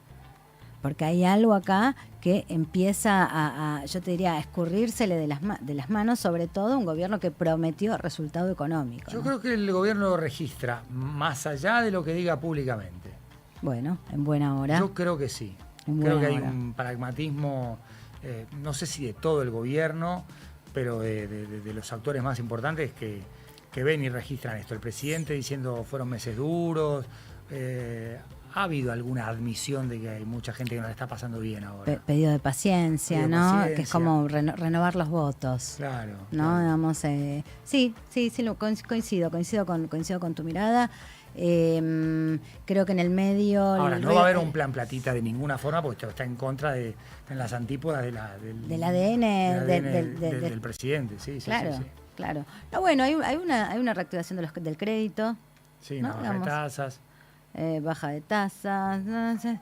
De a poquito, digamos. Sí. Como que el tema es que no le encuentran la vuelta como para no hacer un plan platita y al mismo tiempo reactivar por un lado el consumo y esto que decían ustedes. No sé si todo el gobierno tiene ese pragmatismo o hay una parte que sigue buscando el recorte por el ajuste. Hay un elemento importante que es las paritarias muy retrasadas. También. Sí. En relación con la inflación, sobre todo en el primer trimestre del año. Año no electoral. Año no electoral es Viene año de la Copa del sufrimiento. Mundo ahora Sí. y quizás vean que dentro de 4 o 5 meses doblás la curva más complicada, tenés la recta y empalmás con las elecciones. También quizás haya una percepción así, pero hay como un registro de que... Qué metáfora automovilística, Y sí, Juan sí, Pablo. en algún momento, digamos, vas a una recta. Pero Es así. que no sea año electoral para mí influye decisivamente. Sí. Además del ADN del presidente. Sí, y además sabemos, ¿no? En general los argentinos los años impares, los años electorales suelen ser más holgados, ¿no? En Argentina. Es una constante histórica. Veremos si lo es también con este gobierno. Querida Sheila, un placer haberte tenido en el programa. Nos vemos la semana que viene. Gracias. Sheila igualmente. Vilker trabajando con nosotros sobre temas importantes vinculados con la sociedad, con la percepción del gobierno y la opinión pública, directora de la consultora 3.0. Son las 12:36 en toda la República Argentina.